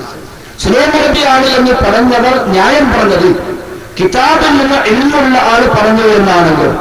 ഒരു നബി ജീവിച്ചിരിപ്പുണ്ടാകുമ്പോൾ കിതാബിൽ ഇൽമുള്ള ആള് എന്ന് പറയുന്നത് ആരാണ്? ആ നബി തന്നെയാണ്. ആ നബി പറഞ്ഞു കൊടുത്ത ഇൽമല്ലേ സമൂഹത്തിലുണ്ടാവുള്ളൂ. അതുകൊണ്ട് നബിയേക്കാളും കിതാബ് തിരിയുന്ന ആള് അന്നുണ്ടാവുന്നല്ലോ. അതുകൊണ്ട് ഇൽമുള്ള കിതാബുള്ള ആൾ എന്ന് പറഞ്ഞാൽ സുലൈമാൻ നബി ഇസ്ലാം തന്നെ. അപ്പൊ സുലൈമാൻ നബി ആരോടാ ഇത് പറഞ്ഞത്? കണ്ണു ചെമ്മി തുറക്കുമ്പോൾ ഞാൻ എത്തിക്കുന്നതിന് ആരോടാ? ഈ ഇഫ്രീത്തിനോട്. ഇഫ്രീത്ത് പറയും നിങ്ങൾ എണീക്ക് മുമ്പ് കൊണ്ടുവരാം. അപ്പൊ പറഞ്ഞല്ല, നീ കണ്ണു ചെമ്മി തുറക്കും മുമ്പ് ഞാൻ കൊണ്ടുവരാം. ഇതാണ് ഒരു വ്യാഖ്യാനം. ഇമാം റാസി ആ വ്യാഖ്യാനത്തിനാണ് പ്രാമുഖ്യം നൽകിയത്. അപ്പൊ പിന്നെ എന്തിനാണ് ആദ്യം അദ്ദേഹം ചോദിച്ചത്? അത് ഫഖ്റുദ്ദീൻ റാസി പറഞ്ഞു, ഇന്നമാ അറദ സുലൈമാനു ഇൽഹാറൻ മുഅ്ജിസത്തി. സുലൈമാൻ അലൈഹിസ്സലാമിന്റെ മുഅ്ജിസത്ത് അവിടെ പ്രകടിപ്പിക്കാൻ ഉദ്ദേശിച്ചു. ഫതഹദ്ദാഹും അവ്വല. എന്നിട്ട് ആദ്യം അവരെ വെല്ലുവിളിച്ചു. അപ്പൊ വെല്ലുവിളിച്ചപ്പോ ആർക്കാ കഴിയാ? അപ്പൊ കൂട്ടത്തിൽ ഏറ്റവും കഴിവുള്ള അനുബന്ധി ഓൻ പറഞ്ഞു, ഞാൻ ഉച്ചയാകുമ്പോൾ കൊണ്ടുവരാം. അതിനപ്പുറം ആർക്കും കഴിയാതെ ഉറപ്പായി. ശരി, എങ്കിൽ അതിനേക്കാളും മുമ്പ് ഞാൻ കൊണ്ടുവരാം. അപ്പൊ ആ കഴിവ് അതീതമാണ് ഇത്. സുലൈമാൻ നബി സ്വല്ലല്ലാഹു അലൈഹി വസല്ലം ആണെങ്കിൽ അതിവിടെ എത്തിയത് മുഅ്ജിസത്താണ്. അത് അദൃശ്യ മാർഗമാണ്, അത് അഭൗതിക മാർഗമാണ്, അത് കാര്യകാരണ ബന്ധങ്ങൾക്ക് അതീതമാണ്, അത് മറഞ്ഞ വഴിക്കാണ്. പക്ഷെ അത് സുലൈമാൻ നബിയുടെ കഴിവല്ല. സുലൈമാൻ നബിക്ക് അദൃശ്യമായ കഴിവില്ല.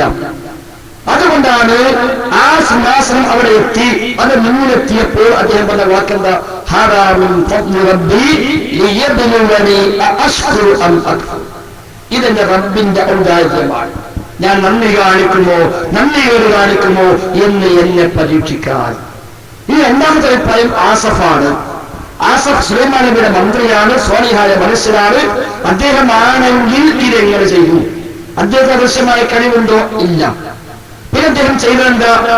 അദ്ദേഹം കാന യഅലമു ഇസ്മല്ലാഹിൽ അഅ്ലം ഇദാ ദഅയ ബിഹി ഉജീബ.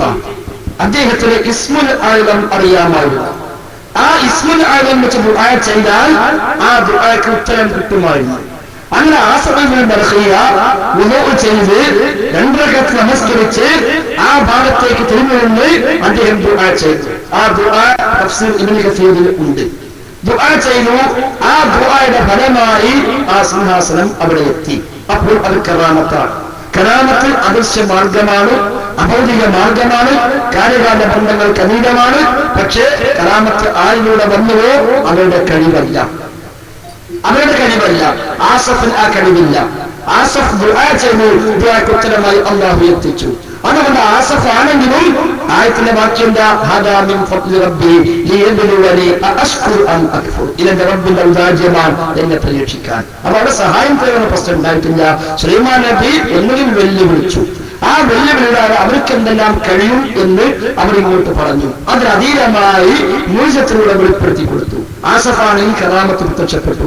മുഅ്ജിസത്താണെങ്കിലും കറാമത്താണെങ്കിലും ആരിലൂടെ വന്നുവോ അവരുടെ കഴിവല്ല, റബ്ബ് ഒരിക്കലേറെ ഇടപെടുന്നു. അതേസമയം അദൃശ്യമായ കഴിവ് അല്ലാഹുവിന് മാത്രമേ ഉള്ളൂ. അഭൗതികമായ കഴിവ് റബ്ബിന് മാത്രമേ ഉള്ളൂ. ഒരു സൃഷ്ടിക്കും ആ കഴിവില്ല. കാര്യകാരണ ബന്ധങ്ങൾക്ക് അപ്പുറമായി ചെയ്യാൻ ജിന്നിനും കഴിയില്ല, മലക്കിനും കഴിയില്ല, ഒരു സൃഷ്ടിക്കും കഴിയില്ല. എന്നാൽ നമ്മുടെ നാട്ടിലെ സമസ്തക്കാരും നമ്മൾ അഭിപ്രായ വ്യത്യാസം എന്താ? അദൃശ്യ മാർഗത്തിലെ തേട്ടം ഈ എന്ന ഇസ്തിആനത്തിൽ അത് മഹാന്മാർ ചെയ്യാൻ പറ്റും എന്ന് സമസ്തക്കാർ. എത്രത്തോളം എന്ന് വെച്ചാൽ കഴിഞ്ഞ മാസം 20-ാം തീയതി മംഗലാപുരത്ത് വെച്ച് വാദപ്രതിവാദമുണ്ടായി ഈ കെ വിഭാഗം സമസ്തക്കാരുമായിട്ട്. ആ വാദപ്രതിവാദത്തിൽ ഈ കെ വിഭാഗത്തോട് മുജാഹിദ് വിഭാഗത്തിന് ചോദ്യം വന്നു. കാരണം അവര് വാദമേഖലയിൽ മഹാന്മാര് ഈ ലോകത്തിന്റെ സൃഷ്ടാക്കളല്ല, മഹാന്മാർ മാത്രമാണ്. എന്ന് വിശ്വസിച്ചുകൊണ്ട് അവരോട് തേടുകയാണെങ്കിൽ അത് ശിർക്കല്ല. ഒരു മഹാന്മാരെ ചോദിച്ചാൽ മതി, സത്താവല്ല എന്ന് വിശ്വസിച്ചാൽ പിന്നെ തേട്ടം ശിർക്കല്ല.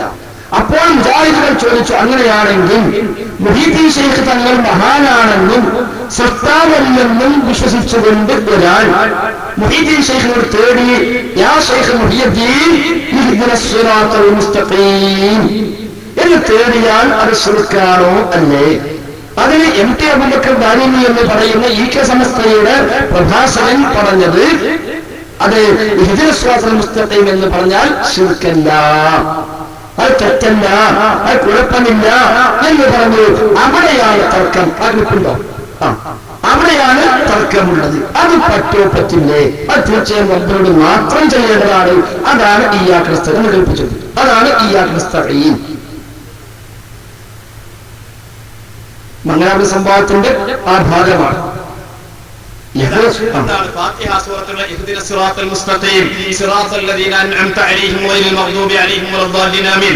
ദീനുൽ ഇസ്ലാമിന്റെ മാർഗ്ഗത്തിലേക്ക് വഴി ചേർത്തണേ എന്ന് മുഹീദ്ദീൻ ശൈഖിനോട് പറഞ്ഞാൽ അത് ശിർക്കാകുമോ? അത് ഒരു മുസ്ലിം മുഹീദ്ദീൻ ശൈഖ് ഖാലിഖല്ല, ഒരു മുഹീദ്ദീൻ ശൈഖ് മാത്രമാണ് എന്ന് വിശ്വസിക്കുന്ന ഒരു മുസ്ലിം അങ്ങനെ പറഞ്ഞാൽ ശിർക്കല്ല. അത് തന്നെയാണ് വിധി. അത് ശിർക്കല്ല, ശിർക്കല്ല എന്ന് തന്നെയാണ് അതിന്റെ വിധി. അത് യാതൊരു സംശയമില്ല. മാനദണ്ഡം എന്താണ്? അവരെന്താണ്? ഖാലിഖാണ് എന്ന വിശ്വാസം അവർക്കില്ല, മഹാത്മാവാണെന്നുള്ള വിശ്വാസമാണ് അവർക്കുള്ളത്. പിന്നെ മക്കാ മുശ്രിക്കീങ്ങളെ സംബന്ധിച്ചാൽ പിന്നെ മൂപ്പര് കൊണ്ടുവരും വലിയ കൂട്ടുകാരാണ്. അപ്പൊ ഖാലിഖല്ലാന്ന് വിശ്വസിച്ചാൽ, സത്താവല്ലാന്ന് വിശ്വസിച്ചാൽ ശിർക്കില്ല, കുഴപ്പമില്ല. അവിടെയാണ് അഭിപ്രായ വ്യത്യാസം. ഖാലിഖാണ് വിശ്വസിച്ചാൽ ശിർക്കാവുള്ളൂ, ആ വിശ്വാസം ശിർക്കാവില്ല. ഈ ശബ്ദം കേൾക്കുന്ന ഒരുപാട് സുന്നി പ്രവർത്തനങ്ങളുണ്ടല്ലോ. ഞാൻ ചോദിക്കട്ടെ, നിങ്ങൾ ആർക്കാണ് ഈ അംഗീകരിക്കാൻ കഴിയുക? ഫാത്തിഹ സൂറത്തിലെ ഇഹ്ദിനസ് സിറാത്തൽ മുസ്തഖീം അങ്ങനെ നമ്മൾ ചോദിച്ചത്. ഫാത്തിഹ സൂറത്തിലെ ഇഹ്ദിനസ് സിറാത്തൽ മുസ്തഖീം സിറാത്തൽ ലദീന അൻഅംത അലൈഹിം ഗൈറിൽ മഗ്ദൂബി അലൈഹിം വലദ്ദാലിൻ എന്ന തേട്ടം മുഹീദ്ദീൻ ശൈഖിനോട് തേടിയാൽ ശിർക്കാണോ? ഇപ്പൊ നാടന്മാരായ സുന്നികൾ മുഴുവൻ പറയുമ്പോൾ അത് ശിർക്ക് തന്നെ, ഒരു സംശയമില്ല. ഇതിന് ശേഷം ഒരുപാട് മുസ്ലിയാക്കന്മാരെ സ്വകാര്യമായി കണ്ടപ്പോൾ ഞാൻ ചോദിച്ചു, മുഹീദ്ദീൻ ശൈഖ് ഇഹ്ദിനസ് സിറാത്തൽ മുസ്തഖീം എന്ന് പറയാമല്ലേ നിങ്ങളുടെ വിശ്വാസം? അതൊന്നും ഞങ്ങൾക്ക് വിശ്വാസം കേട്ടോ, അത് പാടില്ല, ശിർക്ക് തന്നെയാണ്. എന്നാ നിങ്ങൾ മുസ്ലിം ഇങ്ങനെ പറയാനല്ലോ? അങ്ങനെ പറയില്ല, പറഞ്ഞിട്ടുണ്ട്, അത് പറയാൻ പറഞ്ഞിട്ടുണ്ട് ഉണ്ടെങ്കിൽ നമ്മൾ അംഗീകരിക്കൂല. ഇതാണ് മുസ്ലിയാക്കന്മാരടക്കം സാധാരണക്കാരെ മുസ്ലിയാക്കന്മാരുടെ മനസ്സ്. സാധാരണ സുന്നികളെ നിങ്ങൾ ആരെങ്കിലും സമ്മതിക്കുന്നുണ്ടോ ഇഹ്ദിനസ് സിറാത്തൽ മുസ്തഖീം പറഞ്ഞാൽ കുഴപ്പമില്ലാണ്? എന്നാ അതാണ് മൂല്യന്മാരെ ഉള്ളിൽ. ഇഹ്ദിനസ് സിറാത്തൽ മുസ്തഖീം സിറാത്തൽ ലദീന അൻഅംത അലൈഹിം ഗൈറിൽ മഗ്ദൂബി അലൈഹിം വലദ്ദാലിൻ ഇത് മുഹീദ്ദീൻ ശൈഖിനോട് തേടാം, അതിന് കുഴപ്പമില്ല. അതിനാണ് സുലൈമാനിന്റെ സംഭവം പോയി തെളിവാക്കി സാധാരണക്കാരെ പഠിപ്പിക്കുന്നത്. സുലൈമാനിന്റെ സംഭവം നേരത്തെ പറഞ്ഞു, എന്താ ആരുടെ സിംഹാസനം കൊണ്ടുവരാൻ. അപ്പോൾ ജിന്ന് പറയാ, കാഫിറായ ഫീത്തായ ഹബീസായ ജിന്ന് പറയാ, ഞാൻ കൊണ്ടുവന്ന വെച്ചാകുമ്പോഴേക്ക് അത് തെളിവെന്തിന്? മുഹീദ്ദീൻ ശൈഖ് ഇഹ്ദിനസ് സിറാത്തൽ മുസ്തഖീം എന്ന് പറയാൻ. അപ്പൊ അദൃശ്യമാർഗത്തിൽ റബ്ബിനോട് തേടാവൂ. ആ തേട്ടം റബ്ബേ കേൾക്കൂ. ദുആ കേൾക്കുന്നവൻ അല്ലാഹ്, സമീഉ ദുആ കേൾക്കുന്നവൻ അല്ലാഹ്. എന്നാൽ ചില മനുഷ്യന്മാർ പറയാൻ തുടങ്ങി, ദുആ അല്ലാഹുവില്ലാത്തവർ കേൾക്കും. ഹനീഫ് കായ്ക്കുടിയെ പോലെയുള്ള, അനസ്മരിയെ പോലെയുള്ള മുജാഹിദ് പ്രസ്ഥാനത്തിൽ പ്രവർത്തിച്ചിരുന്ന ചില ആളുകൾ അവർ പുതിയ ചില ആവശ്യങ്ങളിലെ തേടി പുതിയ രൂപത്തിലേക്ക് ഖുറാഫാത്തിന്റെ ഒരു തലത്തിലേക്ക് പോയപ്പോൾ ഇപ്പൊ അവരും പറഞ്ഞു അല്ലാഹുവില്ലാത്തവർ ദുആ കേൾക്കും. അല്ലാഹു മാത്രമല്ല ദുആ കേൾക്കുന്നവൻ, ജിന്നുകൾ ദുആ കേൾക്കും, മലക്കുകൾ ദുആ കേൾക്കും. ഒരു ആദ്യം പറഞ്ഞിങ്ങനെ ഒറ്റയ്ക്ക് പറഞ്ഞ മനുഷ്യന്മാർ സമ്മതിക്കൂലല്ലോ. അവർ ആദ്യം അവര് ഈ പുത്തൻമതം കേറിത്തുടങ്ങിയ ആദ്യ ഡേറ്റുകളിൽ അവർ പറഞ്ഞു ജിന്നും മലക്കോ അഭൗതികമാണ്. പിന്നെ പറഞ്ഞു ജിന്നിനും മലക്കിന്റെ കഴിവ് അദൃശ്യമായ കഴിവാണ്. അപ്പൊ ഞങ്ങളൊക്കെ അന്തം വിട്ട് എന്താണ് ഇപ്പൊ ഇവർക്ക് പറ്റിയത്? നമ്മൾ ഇത്രയും കാലം പറഞ്ഞാൽ അങ്ങനെയല്ലോ, ഇവർക്ക് എന്ത് പറ്റി? ജിന്നിന് നമുക്ക് അദൃശ്യ കഴിവുണ്ടെന്നോ? ഇവരെ എവിടേക്കായി പോണത്? അന്ന് ഞങ്ങൾ പറഞ്ഞു ഇത് അപകടമായിട്ട് ഈ പോക്ക് തിരുത്തണം. പക്ഷേ അങ്ങനെ പോയി പോയി പോയി പോയി അവസാനം കഴിഞ്ഞ ആഴ്ച പ്രസംഗത്തിൽ ഹനീഫ് കായ്ക്കുടി പറഞ്ഞു ദുആ കേൾക്കുന്നവൻ അല്ലാഹു മാത്രമല്ല, ദുആ കേൾക്കുന്നവൻ അല്ലാഹു മാത്രമല്ല. ഖുർആൻ പറഞ്ഞല്ലോ സമീഉ ദുആ, ദുആ കേൾക്കുന്നവൻ അല്ലാഹുവിന്റെ വിശേഷണം. ദുആ കേൾക്കുന്നതിന് അള്ളാഹുവിന് വിശേഷ സമീപ ദുആ. പക്ഷെ അലീഫ് കായ്ക്കുള്ളി പറഞ്ഞോ ദുആ കേൾക്കുന്നതിന് അള്ളാഹ് മാത്രമല്ല, ജിന്ന് ദുആ കേൾക്കും, മലക്ക് ദുആ കേൾക്കും, ശൈത്താൻ ദുആ കേൾക്കുന്ന അറിയിക്കുന്നവരെ അതുകൂടി കേട്ടാൽ ക്ലിയറായി. അവിടെയാണ് യഥാർത്ഥത്തിൽ വ്യതിയാനം കിടക്കുന്നത്. എന്റെ പേര് ഫൈസൽ, സ്ഥലം ചേരാൻ. എനിക്ക് ചോദിക്കാനുള്ളത് രണ്ടുമൂന്ന് ചോദ്യം ചോദിക്കാനുണ്ട്. അവസരം തരാണെങ്കിൽ ചോദിക്കാൻ വരുന്നുണ്ട്. ഒന്നാമതായി ചോദിക്കാനുള്ളത് മാസസുലിയാണ്. ഇപ്പൊ ഇവിടെ കുറച്ച് മുമ്പ് പറഞ്ഞു റക്കീബ് അക്കീബിന്റെ വിഷയം. റക്കീബ് അക്കീബിന്റെ വിഷയം മാസസുലിന് പറഞ്ഞു കാര്യമാണ്. അതില് റക്കീബ് അക്കീബ് വിശ്വാസമുള്ള മലക്കിനോട് ഞാനിതൊന്ന് വിളിച്ച് ദുആ ചെയ്താൽ ആ ദുആ റക്കീബ് അക്കീബ് വിശ്വാസമുള്ള മലക്ക് കേൾക്കുകയോ കേൾക്കുകയോ ആ ചോദ്യത്തിന് ഉത്തരം പറയാം. കേൾക്കുമെങ്കിൽ കേൾക്കുന്നത് പ്രോസസ്സിന് ഉത്തരം പറയാം, കേൾക്കുമെങ്കിൽ കേൾക്കുക എന്ന് പ്രോസസ്സിന് ഉത്തരം പറയാം. അപ്പോ അതിനൊരു ചോദ്യം ചോദിക്കാൻ പറ്റും. ചോദ്യത്തിന്റെ കാര്യങ്ങളിൽ മറുപടി കായക്കൂടിയാണ്. പ്രണാമങ്ങൾ കേൾക്കുന്നു. ഞാൻ ചോദ്യം ചോദിക്കേണ്ട ആവശ്യമില്ല. കേൾക്കുന്നാണല്ലോ നിങ്ങൾ പറഞ്ഞിട്ട് പറഞ്ഞിട്ട് ചോദിച്ചാൽ മതി. റക്കീബ് അതീബ് വിളിച്ചാൽ കേൾക്കും, റക്കീബ് ദുആ കേൾക്കും, മലക്കുകൾ ദുആ കേൾക്കും, അതേപോലെ തന്നെ ജിന്നുകൾ ദുആ കേൾക്കും. അതുകൊണ്ടാണ് രാത്രി ഖുർആൻ അതെ കാരണം റഖീബത്തിന് ദുആ കേൾക്കും, മലക്കുകൾ ദുആ കേൾക്കും, ജിന്നുകൾ ദുആ കേൾക്കും. ആര്? സാക്ഷാൽ അലീഫ് കായ്ക്കുടി. നമ്മൾ പേടിക്കണം സഹോദരന്മാരെ. ഞാൻ പ്രസ്ഥാനത്തിന് വേണ്ടി അനേകം ത്യാഗം ചെയ്ത് ഒരുപാട് സംവാദം നടത്തി ഖുറാഫുകളുമായി ദുആ എന്ന വിഷയത്തിൽ തന്നെ ധാരാളം വാഴപ്പുകളും ഖനനം നടത്തിയ ആളാണ്. പക്ഷേ ആർക്കും എന്തുകൊണ്ട് എപ്പോഴും സംഭവിക്കാൻ നമ്മൾക്ക് ഒരുപാട് പാഠം ഇതിലുണ്ട്. ഇത്രയും കാലം പന്ന ആശയത്തിന് മാസങ്ങൾക്ക് മുമ്പ് ചെറിയ ചെറിയ വ്യതിയാനം അദ്ദേഹത്തിന് ആരംഭിച്ചു. അതിന് തുടക്കമായിരുന്നു ജിന്നുകൾക്ക് അഭൗതികമാണ് എന്ന പുതിയ വാദവുമായി അയാൾ വന്നു.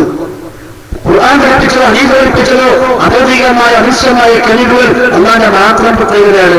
അതുകൊണ്ട് സമീഉ ദുആ അള്ളാഹിനെ പറ്റി പരിചയപ്പെടുത്തി. മുജീബു ദുആ ദുആക്ക് ഉത്തരം ചെയ്യുന്ന അള്ളാഹു മാത്രം, വേറെ ആർക്കും കഴിയില്ല. ആർക്ക് കഴിയുമെന്ന് വിശ്വസിച്ചോ അവിടെ ശിർക്ക് വന്നതാണ്. എന്നാൽ അതിൽ നിന്ന് മാറിയിട്ട് ജിന്നിനുമാർക്ക് മനുഷ്യ കഴിവുണ്ടെന്ന് പറയുന്നിടത്തേക്ക് എത്തി.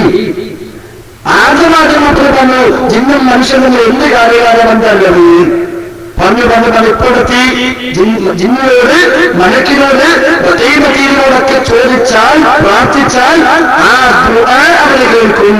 ആ ദുആ വർത്തമാനം കേൾക്കുന്നതാണെങ്കിൽ അത് പിന്നെ ന്യായം, അത് പിന്നെയും ന്യായമാണ്. പക്ഷെ ദുആ കേൾക്കുമെന്നാണ് പറഞ്ഞത്. അത്രയും അപകടത്തിൽ എത്തിപ്പെട്ടു. അപ്പൊ സമസ്തക്കാരെ പറഞ്ഞു മെഹദി ശേഖും ദുആ കേൾക്കും, ജിന്നും ദുആ കേൾക്കും, മലക്കും ദുആ കേൾക്കും. കായക്കൂടി പറഞ്ഞു ജിന്നി കേൾക്കും, മലക്ക് കേൾക്കും. മരിച്ചവരെ പറ്റി അത് ഇപ്പൊ പറഞ്ഞിട്ടില്ല, അത് പറയാതിരിക്കാൻ കഴിയില്ല. ഒറ്റയ്ക്ക് സമസ്തക്കാരെ അമ്പലക്കര വയസ്സിൽ പിന്നെ തെറ്റിദ്ധരിക്കപ്പെട്ട തൗഹീദ് എന്ന പുസ്തകത്തിന് 547 പേജ് എഴുതി ജിന്നിനും മലക്കിനും മഹാന്മാർക്കും അഭൗതിക കഴിവുണ്ട്. നിലക്കുറ്റി ഇസ്മായിൽ മുസ്ലിയാര് അഖീദത്തുൽ സുന്നah എന്ന പുസ്തകത്തിന് ഒരുപാട് സ്ഥലത്ത് എഴുതി ജിന്നിനും മലക്കിനും മഹാന്മാർക്കും അഭൗതിക കഴിവുണ്ട്. നിലക്കുറ്റി ഇസ്മായിൽ മുസ്ലിയാര് ഒരിക്കൽ വെച്ചത്തിൽ മുജാമിഅത്തിൽ പറഞ്ഞു ജിന്നിന് മലക്കിനെല്ലാം അഭൗതികമായി സഹായിക്കാൻ കഴിയും. അഭൗതിക സഹായം പഠിച്ചത് മാത്രമല്ല ചെയ്യാം. അന്ന് എതിർത്തുള്ള ആളാണ് ഈ കായക്കുലൊക്കെ. ആ കായക്കുല പിന്നെ പറഞ്ഞത് മഹാന്മാർക്കൊക്കെ പക്ഷെ ജിന്നും മലക്കുന്ന അഭൗതിക കഴിവുണ്ട്. ആ മലക്കുത്തിലെ കിട്ടുണ്ടോ? അതുകൊണ്ട് ലഭിച്ചപ്പോൾ അഭൗതികമായി അല്ല മാത്രം അല്ല സഹായിക്കുക. അഭൗതികമായ സഹായമാണ് അള്ളാഹു ചെയ്യുന്നത്. അഭൗതികമായ സഹായം അള്ളാഹു അല്ലാത്തവർ ചെയ്യുകയില്ല എന്ന് ഖുർആനിലില്ല. അങ്ങനെ ഖുർആനിൽ ഒരാൾക്കും ധരിക്കാൻ കഴിയില്ല. നേരെ മറിച്ച് അഭൗതികമായ സഹായം അള്ളാഹു അല്ലാത്തവർ ചെയ്യും എന്ന് തന്നെയാണ് ഖുർആനിലുള്ളത്. ഒരു ചെറിയ ആയത്ത് മനസ്സിലാക്കിയാൽ മതി. ഒരു മലായികത്തു പഴയതാലിക്കേ അള്ളാഹുവിന്റെ സഹായത്തിന് പുറമെ മലക്കുകളും സഹായിക്കുമെന്ന് ഖുർആൻ വ്യക്തമായി പറഞ്ഞിട്ടുണ്ട്. മലക്കുകളുടെ സഹായം ഭൗതികമല്ല, അഭൗതികമാണ്. സാധാരണമല്ല, അസാധാരണമാണ്. കാര്യകാരണബന്ധങ്ങൾക്ക് അതീതമാണ്. ചുരുക്കത്തിൽ അഭൗതികമായ സഹായം അത് അല്ലാഹു മാത്രമേ ചെയ്യുകയുള്ളൂ. മറ്റ് അമ്പിയാക്കളോ മലക്കുകളോ ചെയ്യുകയില്ലെന്ന് ഖുർആനിൽ ഇല്ല. ഉണ്ടെന്ന് പറയുന്നത് ശുദ്ധ കളവാണ്. ആർക്കും തെളിയിക്കാനും സാധ്യമല്ല. അതെ, അന്ന് ഇദ്ദേഹം പ്രസംഗിച്ചപ്പോൾ മറുപടി കൊടുക്കാര അലീഫ് കായ്ക്കുല. അന്ന് അദ്ദേഹം എന്താ അഭൗതികമായി സഹായിക്കാൻ റബ്ബിനെ കഴിയൂ. മലക്കുകൾ സഹായിക്കും ശരിയാണ്, പക്ഷെ ആ സഹായം അഭൗതിക സഹായമല്ല. മലക്കുകളുടേതായ കാര്യകാലബന്ധമുണ്ട്, അവരുടേതായ വ്യവസ്ഥയുണ്ട്.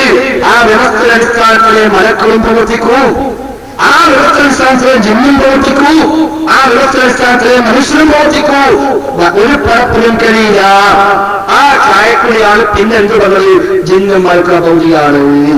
മാത്രമല്ല ഈ 2013 ഫെബ്രുവരി 1 ഫെബ്രുവരി 8 തീയതികളിൽ ഇറങ്ങിയ വിചിന്തനത്തിന് ആവർത്തിച്ചു വന്നു ഒരു ലേഖനം. ഹെഡിങ് തന്നെ ജിന്ന് ഭൗതികമല്ല അഭൗതികം തന്നെ, ജിന്ന് ഭൗതികമല്ല അഭൗതികം തന്നെ എന്ന് ഫെബ്രുവരി 1 ഫെബ്രുവരി 8 2013.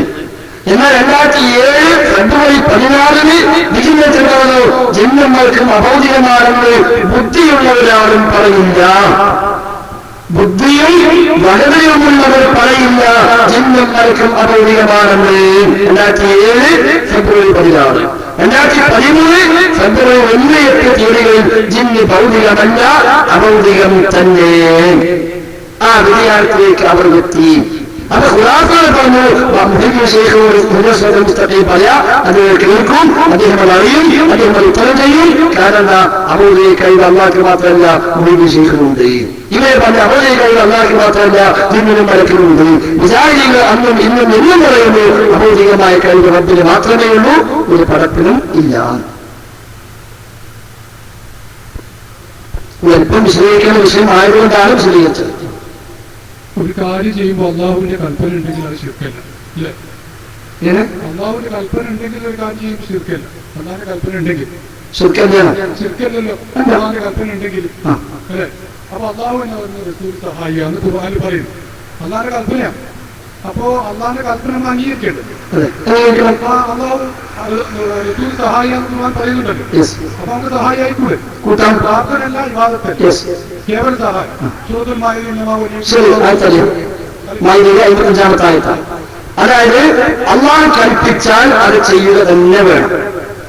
അള്ളാഹുതആല പറഞ്ഞ ആയത്തിൽ റസൂൽ നമ്മുടെ സഹായിയാണ്, ശരിയാണ്. റസൂൽ മാത്രമല്ല, നമ്മളെല്ലാവരും പരസ്പരം സഹായികളാണ്.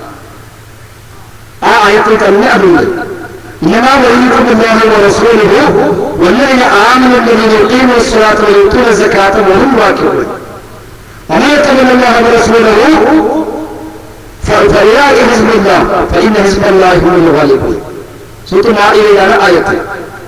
അതായത് പറയട്ടെ,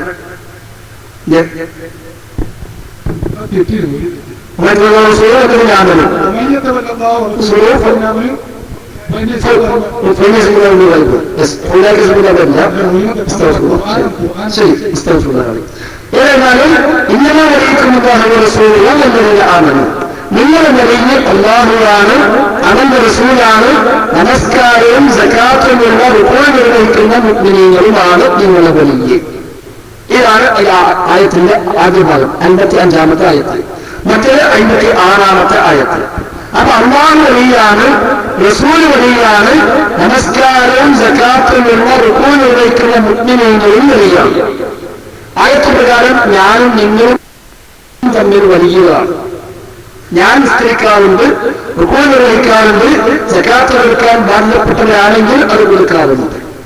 താങ്കൾ നിസ്കരിക്കാറുണ്ട്, റുകൂഅ് ചെയ്യാറുണ്ട്, സകാത്ത് കൊടുക്കാൻ ബാധ്യപ്പെട്ടവരാണെങ്കിൽ കൊടുക്കാൻ സന്നദ്ധരുമാണ്. അപ്പൊ നമ്മൾ തമ്മിൽ ഔലിയാക്കളാണ്, നമ്മൾ തമ്മിൽ സഹായികളാണ്. അടുത്ത ആഴ്ചകളില് അല്ലാഹുവിനെയും റസൂലിനെയും മുഅ്മിനീങ്ങളെയും ആരാണോ വലിയാക്കിയത്, ഇത്രയും ആരാണോ വലിയാക്കിയത് അല്ലാഹുവിന്റെ കക്ഷി അവരാണ് ജയിക്കുന്നവർ. അപ്പൊ ഈ വലിയായി സ്വീകരിച്ചോനെ അല്ലാഹുവിന്റെ പാർട്ടിയാകും, അവരെ വിജയിക്കുകയുള്ളൂ. അല്ലാഹുവിനെയും റസൂലിനെയും മുഅ്മിനീങ്ങളെയും വലിയായി സ്വീകരിക്കുന്നവർ അല്ലാഹുവിന്റെ പാർട്ടി, അല്ലാഹുവിന്റെ പാർട്ടിയാണ് വിജയിക്കുന്നവർ. ഇത് ഈ നമ്മൾ സുന്നികളും മുജാഹിദും തർക്കമുള്ള ഇസ്തിഹാസക്ക് തെളിവാണെങ്കിൽ, അതാണ് മൂലന്മാർ പറയുന്നത്, തെളിവാണെങ്കിൽ നമ്മൾ തമ്മിലൊക്കെ അങ്ങോട്ടും ഇങ്ങോട്ടൊക്കെ ഇസ്തിഹാസ ചെയ്യാതിനെ ചെയ്തോളം. കാരണം ചെയ്യുന്നോരെ അല്ലാഹുവിന്റെ പാർട്ടിയാവും, അല്ലാഹുവിന്റെ പാർട്ടിയെ വിജയിക്കുന്നു. അപ്പൊ അതുകൊണ്ട് നമ്മൾ തമ്മിലൊക്കെ ഇസ്തിഗാസത്തിലെ മഹാന്മാരെ മാത്രം പ്രേരിപ്പിക്കണമെന്നില്ല.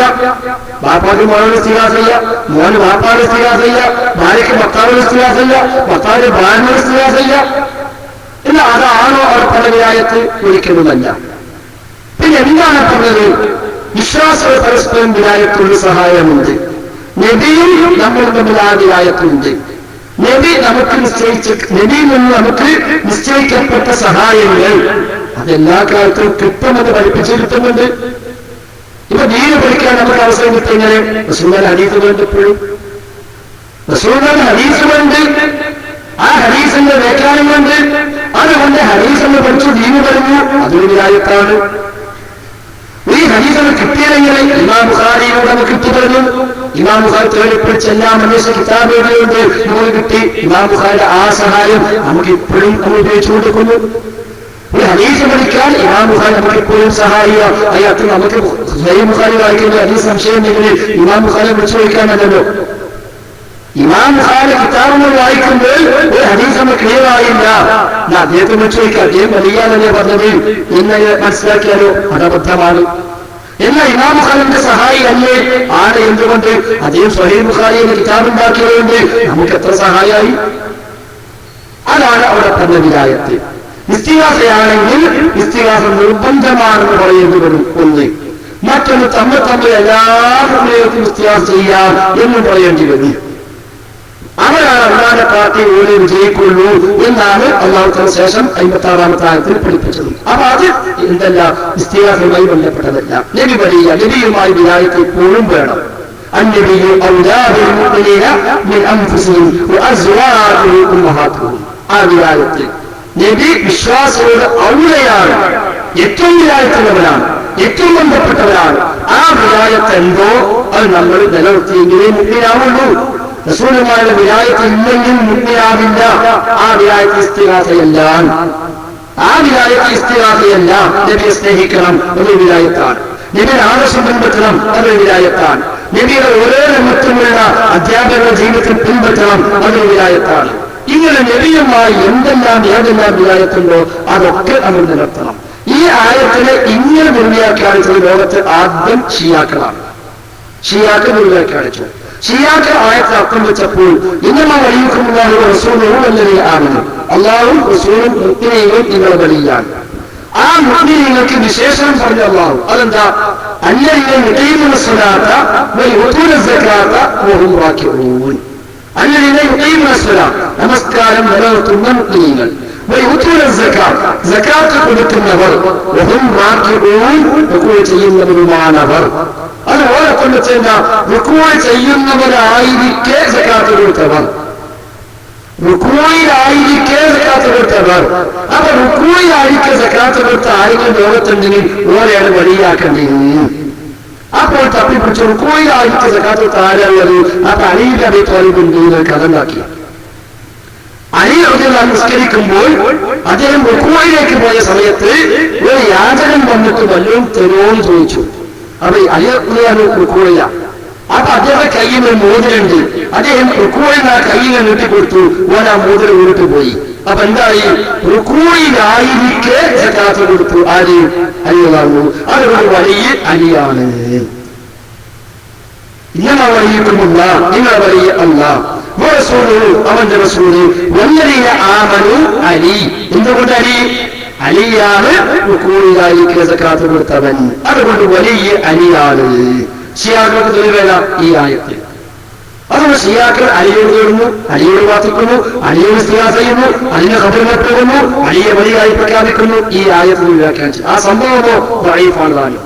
അലിയെ കുറിച്ച് സംഭവമുണ്ട്, ഇവർക്ക് ഉദ്ധരിച്ചിട്ടുണ്ട്. പക്ഷെ അതൊക്കെ ദഈഫാണ് എന്ന് പല പണ്ഡിതന്മാരും അത് തന്നെ വ്യക്തമാക്കുകയും ചെയ്തിട്ടുണ്ട്.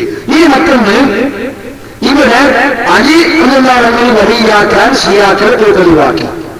അതേ പാത പിൻപറ്റിക്കൊണ്ടാണ് യഥാർത്ഥത്തിൽ സിറ്റിയായ സമസ്തക്കാര് ഈ ആയത്തിൽ വ്യാഖ്യാനിച്ചിട്ട് റബ്ബല്ലാത്തവരെ നമുക്ക് സഹായിയായി കൂട്ടാം, അവരുടെ ഓരോ ഇസ്തിഗാസ ചെയ്യാം എന്ന് തെളിവാക്കാൻ അവർ കൊണ്ടുവന്നത്. അത് അത്തരമൊരു ആശയം അതിൽ വന്നിട്ടില്ല. ആ ഒരു വിലായത്തോ ആ ഒരു ഇസ്തിഗാസയോ അല്ല അവിടെ ഉദ്ദേശിക്കപ്പെടുന്നത്. അതേസമയം അള്ളാഹുവിന്റെ വിലായത്തുണ്ട്, റസൂലിന്റെ വിലായത്തുണ്ട്, സർവ്വ മുഅ്മിനീങ്ങളോടും നമുക്കൊരു വിലായത്തുണ്ട്. ആ വിലായത്ത് നിലനിർത്തൽ നിർബന്ധമാണ്. അത് ഉണ്ടെങ്കിലേ ഒരാൾ അള്ളാഹിന്റെ പാർട്ടിയാവോ, അള്ളാഹിന്റെ പാർട്ടി ആയെങ്കിലേ അയാൾ വിജയിക്കുകയുമുള്ളൂ.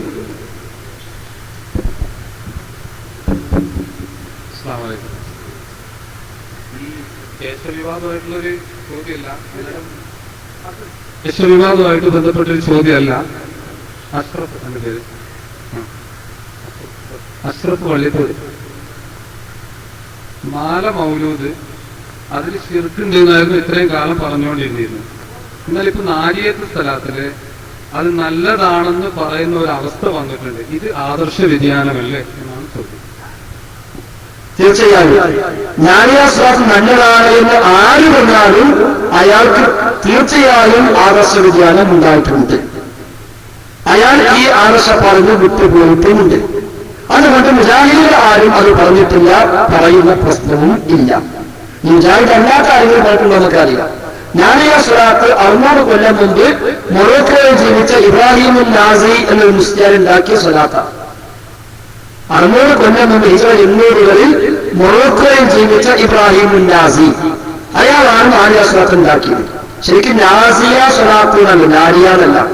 ഇബ്രാഹിമുൽ നാസി എന്നാണ് ഉണ്ടാക്കിയ നാസിയ സ്വലാത്ത്. പിന്നെ പിൽക്കാലത്ത് ആരോ പദത്ത് എഴുതിയപ്പോ സായിന്റെ പുള്ളി പോയി, അങ്ങനെ നാരിയ എന്നായി. ഞാനൊക്കെ തീയുന്ന നരകർക്ക് അർത്ഥമുണ്ട്. അവൻ നരകത്തിന് പോകാൻ പറ്റും സ്വലാത്ത് എന്ന അർത്ഥത്തിലാണെങ്കിൽ ഓക്കെ, തരാറില്ല. അപ്പൊ നാരിയ സ്വലാത്ത് എന്ന ശരിയായ അർഹമായ പേര് അതിന് പിൽക്കാലത്ത് കിട്ടി. പിന്നെ മുസ്ലിയാക്കന്മാർ പറഞ്ഞു ഒപ്പിച്ചു, തീ വ്യാപകമായി പടർന്നു പിടിക്കുന്നത് പോലെ വ്യാപകമായ ഗുണഫലം ഉള്ളതായതുകൊണ്ടാണ് ആ പേര് വന്നത്. പിന്നെ ഒരു പറഞ്ഞു ഒപ്പിച്ചു. ഈ നാരിയ സ്വലാത്ത് ബിദ്അത്താണ്, അതോടൊപ്പം ശിർക്കുമാണ്. ബിദ്അത്താവാൻ കാരണം റസൂലുള്ളാഹി സ്വല്ലല്ലാഹു അലൈഹി വസല്ലം തങ്ങളോ സ്വഹാബത്തോ താബഈകളോ ജീവിതത്തിൽ പാലിക്കാൻ പഠിപ്പിക്കുകയോ ചെയ്ത സ്വലാത്തിന്റെ കൂട്ടത്തിലോ ആ ശൈലിയിൽപ്പെട്ട സ്വലാത്തല്ല ഇത്.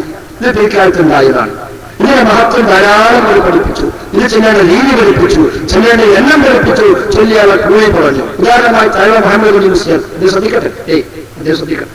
തഴവ മുഹമ്മദ് അലി മുസ്ലിം അൽ മവാഹിബുൽ ജലിയ എന്ന പുസ്തകത്തിൽ അദ്ദേഹം ജ്ഞാനശാസ്ത്രവുമായി ബന്ധപ്പെട്ട് 357-ാമത്തെ പേജിൽ അദ്ദേഹം പരാമർശിക്കുന്നുണ്ട്. അവിടെ അയാൾ പറഞ്ഞത് തഫ്രീജിയായ സ്വലാത്ത് കലവിൽ മെച്ചമ നാരിയത്തെന്നൊരു പേരതിന് പ്രസിദ്ധമാണ് എന്നാണ്. തഫ്രീജിയായ സ്വലാത്ത് എന്ന പേര് അറിയപ്പെട്ട നാരിയ സ്വലാത്ത് പല സ്വലാത്തിനേക്കാളും മെച്ചമാണ്. എന്താണ് സവിശേഷത? അതിന്റെ വിധിയിൽ പെട്ട വിധിയും കൂടാതെ ഗജനാഥിന്റെ താക്കോലും ഇതാറ. അള്ളാന്റെ വിധിയിൽപ്പെട്ട നിധിയാണ് നാരിയ സ്വലാത്ത്, ഗജനാഥിന്റെ താക്കോലാണ് നാരിയ സ്വലാത്ത് എന്ന് ചൊല്ലേണ്ട രീതിയിൽ പഠിപ്പിച്ചു. മുടങ്ങാതെ പതിനൊന്നതിയാലൊരു നിത്യവും ചൊരിക്കുന്നതാണ് ഭൂതനെന്താണതും സുധിക്ക് ശേഷം ആയിരിക്കാൻ വേണ്ടതാ എന്നുള്ള നിയമം ചൊല്ലേണ്ടതാ. 11 വട്ടം മുടങ്ങാതെ ചൊല്ലിയാൽ ആകാശഭൂമി അവർ റിസ്ക് ചൊല്ലിഞ്ഞു കൊടുക്കും. ആ ചൊല്ലൽ സുധിക്ക് ശേഷമാണ് ചൊല്ലേണ്ടത്. അപ്പൊ മിനിമം 11. പിന്നെ അവിടെ 44 പറഞ്ഞു, 111 പറഞ്ഞു, 333 പറഞ്ഞു, 444 പറഞ്ഞു, 1000 പറഞ്ഞു. അവസാനത്തെ എണ്ണം പറഞ്ഞ് 4444. അതിലും 4000 വേണ്ടുന്നതാ, 440 ചേർന്നതാ. ഈ അതിന് മുഴുവൻ ഒതിയ ക്ഷണം തന്നെ ഏതൊരു അസീറും സാധ്യമായി വരും തന്നെ. അതിൽ 4000 വേണ്ടുന്നതാ, അവസാനത്തെ എണ്ണം 4000. 440 4 ചേർന്നതാണ് 4000 പ്ലസ് 440 പ്ലസ് 4, അഥവാ 4444. ആ എണ്ണം ചൊല്ലിത്തീർത്താൽ ഏത് പ്രയാസകരമായ കാര്യം സാധ്യമായി കിട്ടും. അതോടുകൂടി അത് ബിദ്അത്തായി മാറി. മുസ്ലിം പഠിപ്പിച്ച സ്വലാത്ത് മാത്രമേ ചൊല്ലാവുകയില്ല. സ്വലാത്ത് എന്നാൽ നബിക്ക് ഗുണത്തിലുള്ള തേട്ടമാണ്. അത് മലയാളത്തിലും ഇംഗ്ലീഷിലും അറബിയും തമിഴും ഒക്കെ ഒരാൾക്ക് ദുആ ചെയ്യാം, അതൊക്കെ സ്വലാത്താണ്. പക്ഷെ ഒരു സ്വലാത്തുണ്ടാക്കിയിട്ട് ഇത് ചൊല്ലാൻ ഇന്ന ഗുണുണ്ട്, ഇന്ന സമയത്താണ് ചൊല്ലേണ്ടത്, ഇത്ര വട്ടമാണ് ചൊല്ലേണ്ടത് എന്ന് പറയുമ്പോൾ ബിദ്അത്തായി മാറി. അത് പറയാൻ അള്ളാഹുവിന്റെ റസൂലിന് മാത്രമേ അവകാശമുള്ളൂ. ഇതുപോലെ തിങ്കളാഴ്ച നോമ്പ് നോക്കിയ സുന്നത്താവും, എന്നാൽ ചൊവ്വാഴ്ച നോമ്പ് നോക്കിയാലോ സുന്നത്തല്ല. വീട്ടം പോലെ എല്ലാ ചൊവ്വാഴ്ച നോമ്പ് സുന്നത്താണാലോ അത് വിധേയത്തായി. എന്നാൽ അത് ചൊവ്വാഴ്ച നോക്കാൻ പാടില്ല വെച്ചാലോ നോക്കാൻ പാടുണ്ട്. ഓക്കെ, എപ്പോഴും നോക്കാം, എത്രയും നോക്കാം. സുന്നത്താൻ നോമ്പ് എപ്പോഴും നോക്കാൻ പ്രശ്നമില്ല. പക്ഷെ ചൊവ്വാഴ്ച നോമ്പ് സുന്നത്ത് നോക്കാൻ തെളിവ് വേണം. ഇനി വിധേയത്താം. തിങ്കളാഴ്ച നോമ്പ് സുന്നത്താണാലോ സുന്നത്താം. എന്തുകൊണ്ട് തെളിവുണ്ട്. ജ്ഞാനശാസ്ത്രത്തിൽ വിധേയത്തിൽ 1. 2. ജ്ഞാനശാസ്ത്രത്തിൽ അള്ളാഹുവിന്റെ വിശേഷണങ്ങൾ നബിക്ക് വഹിച്ചു കൊടുക്കുന്നു. اللهم صل صلاة كاملة وسلم سلاما تاما على سيدنا محمد الذي تنحل به العقد وتنفرج به الكرب وتطلع به الحوائج وتنال به الغرائب وحسن الخواتم ويستسقى الغمام بوجه الكريم وعلى آله وصحبه في كل بعدل كل معلوم لك. ഇതാണ് ജ്ഞാനശാസ്ത്രം. അഥവാ ആ മുഹമ്മദിന്റെ മേൽ പൂർണ്ണമായ രക്ഷയും സമാധാനവും അല്ലാഹുവേ നീ ചെയ്യണേ. അതാണ് ആദ്യ ഭാഗം. അതിൽ തെറ്റില്ല, തകരാറില്ല. എന്നിട്ട് ആരാണ് മുഹമ്മദ് നബി? അങ്ങനെ തന്നെ മുഹമ്മദ് നബിയെ കൊണ്ട് കെട്ടിക്കുടുക്കൽ അഴിയുന്നു. മുഹമ്മദ് നബിയെ കൊണ്ട് പ്രയാസങ്ങൾ ദൂരീകരിക്കപ്പെടുന്നു. നബിയെ കൊണ്ട് ആഗ്രഹങ്ങൾ നിറവേറപ്പെടുന്നു. നബിയെ കൊണ്ട് ആവശ്യങ്ങൾ വീടപ്പെടുന്നു. നല്ല പര്യവസാനം ലഭ്യമാകുന്നു. ആ നബിയുടെ ശ്രദ്ധാക്കപ്പെട്ട മുഖം നിമിത്തം മേഘങ്ങളിൽ നിന്ന് മഴ വർഷിക്കപ്പെടുന്നു, മഴ തേടപ്പെടുന്നു. ഇത് തീർച്ചയായും അള്ളാഹുവിന്റെ വിശേഷണം റസൂലിന് വകവെച്ചു കൊടുക്കലാണ്. പ്രയാസം ദൂരീകരിക്കുക, കട്ടപ്പാട് ഒഴിവാക്കുക, ആഗ്രഹം സഫലീകരിക്കാതൊക്കെ അള്ളാഹുവിന്റെ വിശേഷണമാണ്. അതുകൊണ്ട് അത് ശിർക്ക് തന്നെയാണ്. പിന്നെ ചില ആളുകൾ ന്യായം പറഞ്ഞു, ഇതിന് പറഞ്ഞെന്താ നല്ല പര്യവസാനം ലഭിക്കുന്നു. നല്ല പര്യവസാനം ഈമാനോടും തൗഹീദോടും തഖ്വയോടും കൂടി മരിക്കാൻ കഴിയുക, അതിന് നമുക്ക് അവസരം കിട്ടും. എന്തുകൊണ്ടാണ്? റസൂൽ ദീൻ പഠിപ്പിച്ചുകൊണ്ടല്ലേ. എന്നൊരാൾ ന്യായം പഠിപ്പിച്ചാലോ അത് ന്യായമാണ്. പക്ഷെ ആ ന്യായത്തിലാണോ ഒരു സുന്നാ ചൊല്ലുന്നത്? ഒരിക്കലുമല്ല. മംഗലാപുരം സംഭവത്തിൽ സമസ്തക്കാരെ നിസ്കാരന്മാരും നോക്കിയപ്പോൾ പ്രഖ്യാപിച്ചു, നാളെ ആസ്വാദത്തിൽ നിങ്ങളുടെ വിശ്വാസം ഇതാണ്. നബി കാണും, നബി കേൾക്കും, നബി അറിയും, നബി സഹായിക്കും എന്നാണ് നിങ്ങളുടെ വിശ്വാസം. അതിനാൽ അത് ശിർക്ക് തന്നെ എന്ന് പറഞ്ഞപ്പോൾ നിസ്കാരന്മാര് പറഞ്ഞില്ല, നിങ്ങൾക്ക് ആ വിശ്വാസമില്ല. ഈ ന്യായത്തെ ചോദിക്കാം. അങ്ങനെ അമൃഷമായി ചോദിച്ചിട്ടുണ്ട്, അപ്പന് മറുപടി കൊടുത്തിട്ടുണ്ട്. ചിലർ ചോദിച്ചു, നബി സഹായിക്കുന്നില്ല, നബി കാണുമ്പോൾ ശ്രമിക്കുന്നില്ല, നബി കേൾക്കുമ്പോൾ ശ്രമിക്കുന്നില്ല, നബിയെ കൊണ്ട് ബുദ്ധിമുട്ടുണ്ടാകുമെന്ന് പറഞ്ഞാൽ വലിയ ബുദ്ധിമുട്ട് അറിയത്തെ പോകലല്ലേ, അത് ഒഴിവായി കിട്ടിയത് റസൂൽ ദീൻ പഠിപ്പിച്ചുകൊണ്ടല്ലേ, ഏറ്റവും വലിയ ആഗ്രഹം സുറത്ത് പോകലല്ലേ, അതിന് അവസരം ഉണ്ടായത് റസൂൽ വന്നുകൊണ്ടല്ലേ എന്നൊക്കെ അർത്ഥമെങ്കിലോ ആ അർത്ഥത്തിന് കുഴപ്പമുണ്ടോ? ഇല്ല. പക്ഷെ ആ അർത്ഥത്തിലാണോ ഇവിടെ ചൊല്ലുന്നത്? ഒരിക്കലുമല്ല. അതുകൊണ്ട് അള്ളാഹുവിന്റെ ആയാസ്വാദത്ത് ശിർക്ക് തന്നെയാണ്, ഒരു സംശയമില്ല. ചൊല്ലാൻ പറ്റില്ല, അത് ബിദ്അത്താണ്, ശിർക്കാണ്, മലാലത്താണ്, നരകത്തിലേക്ക് പോകുന്നതാണ്, തൗബ ചെയ്യേണ്ട കേസാണ്. ഇനി നമ്മുടെ വിഷയവുമായി ബന്ധപ്പെട്ട് ചോദിക്കും. നമ്മുടെ വിഷയം കേസമാണല്ലോ. മറ്റേ നമുക്ക് ഇനിയും സംഘടിപ്പിക്കാം. മറ്റേ മുടി ഫുള്ള് കളയാൻ പറ്റില്ല നമുക്ക്. അത് പറഞ്ഞു. ഇത് ഈ സാഹചര്യമാണ്. ഈ നിലയ്ക്കുള്ള അർത്ഥ വ്യാഖ്യാനം അദ്ദേഹത്തിന് ചോദിച്ചപ്പോൾ ആ അർത്ഥത്തിന് കുഴപ്പമില്ല അദ്ദേഹം പറഞ്ഞു. അത് നമ്മളൊക്കെ പറയുന്നു. പക്ഷെ ആ അർത്ഥത്തിലല്ല നമ്മുടെ നാട്ടിൽ സമസ്തക്കാൻ ആവശ്യത്തെ കൊണ്ടെടുക്കുന്നത്. അതുകൊണ്ട് അതിന് നമുക്ക് ആശയക്കുഴപ്പമില്ല. തീർച്ചയായും ശിർക്ക് തന്നെയാണ്. മറ്റൊരു വ്യക്തം പറയാൻ ഞാൻ അങ്ങനെ അല്ലാണ്, അതുപോലെ ഇഷ്ടം. ഒരു സമസ്തക്കാർ റസൂലുള്ളാഹിന്റെ ഹദറത്തിലേക്ക് ഫാത്തിഹ എഴുതുന്നു. ഒരു വിശ്വാസം എന്താ? ഈ ഫാത്തിഹ നബി അറിയും, നബി കേൾക്കും, അങ്ങോട്ട് എത്തും. നബി അതുകൊണ്ട് നമുക്ക് ഇങ്ങോട്ട് പല ഗുണം ചെയ്തിരുന്ന അപ്പൊ ആ ഫാത്തിഹ ഏറ്റുപോകുകയും ഈ വിശ്വാസം വരുമ്പോൾ ശിർക്കായി മാറും. ആ ഒരു വിശദീകരണമേ അതിനുള്ളൂ. ശരി, നമ്മുടെ കേസുമായി ബന്ധപ്പെട്ട് ചോദിക്കണം.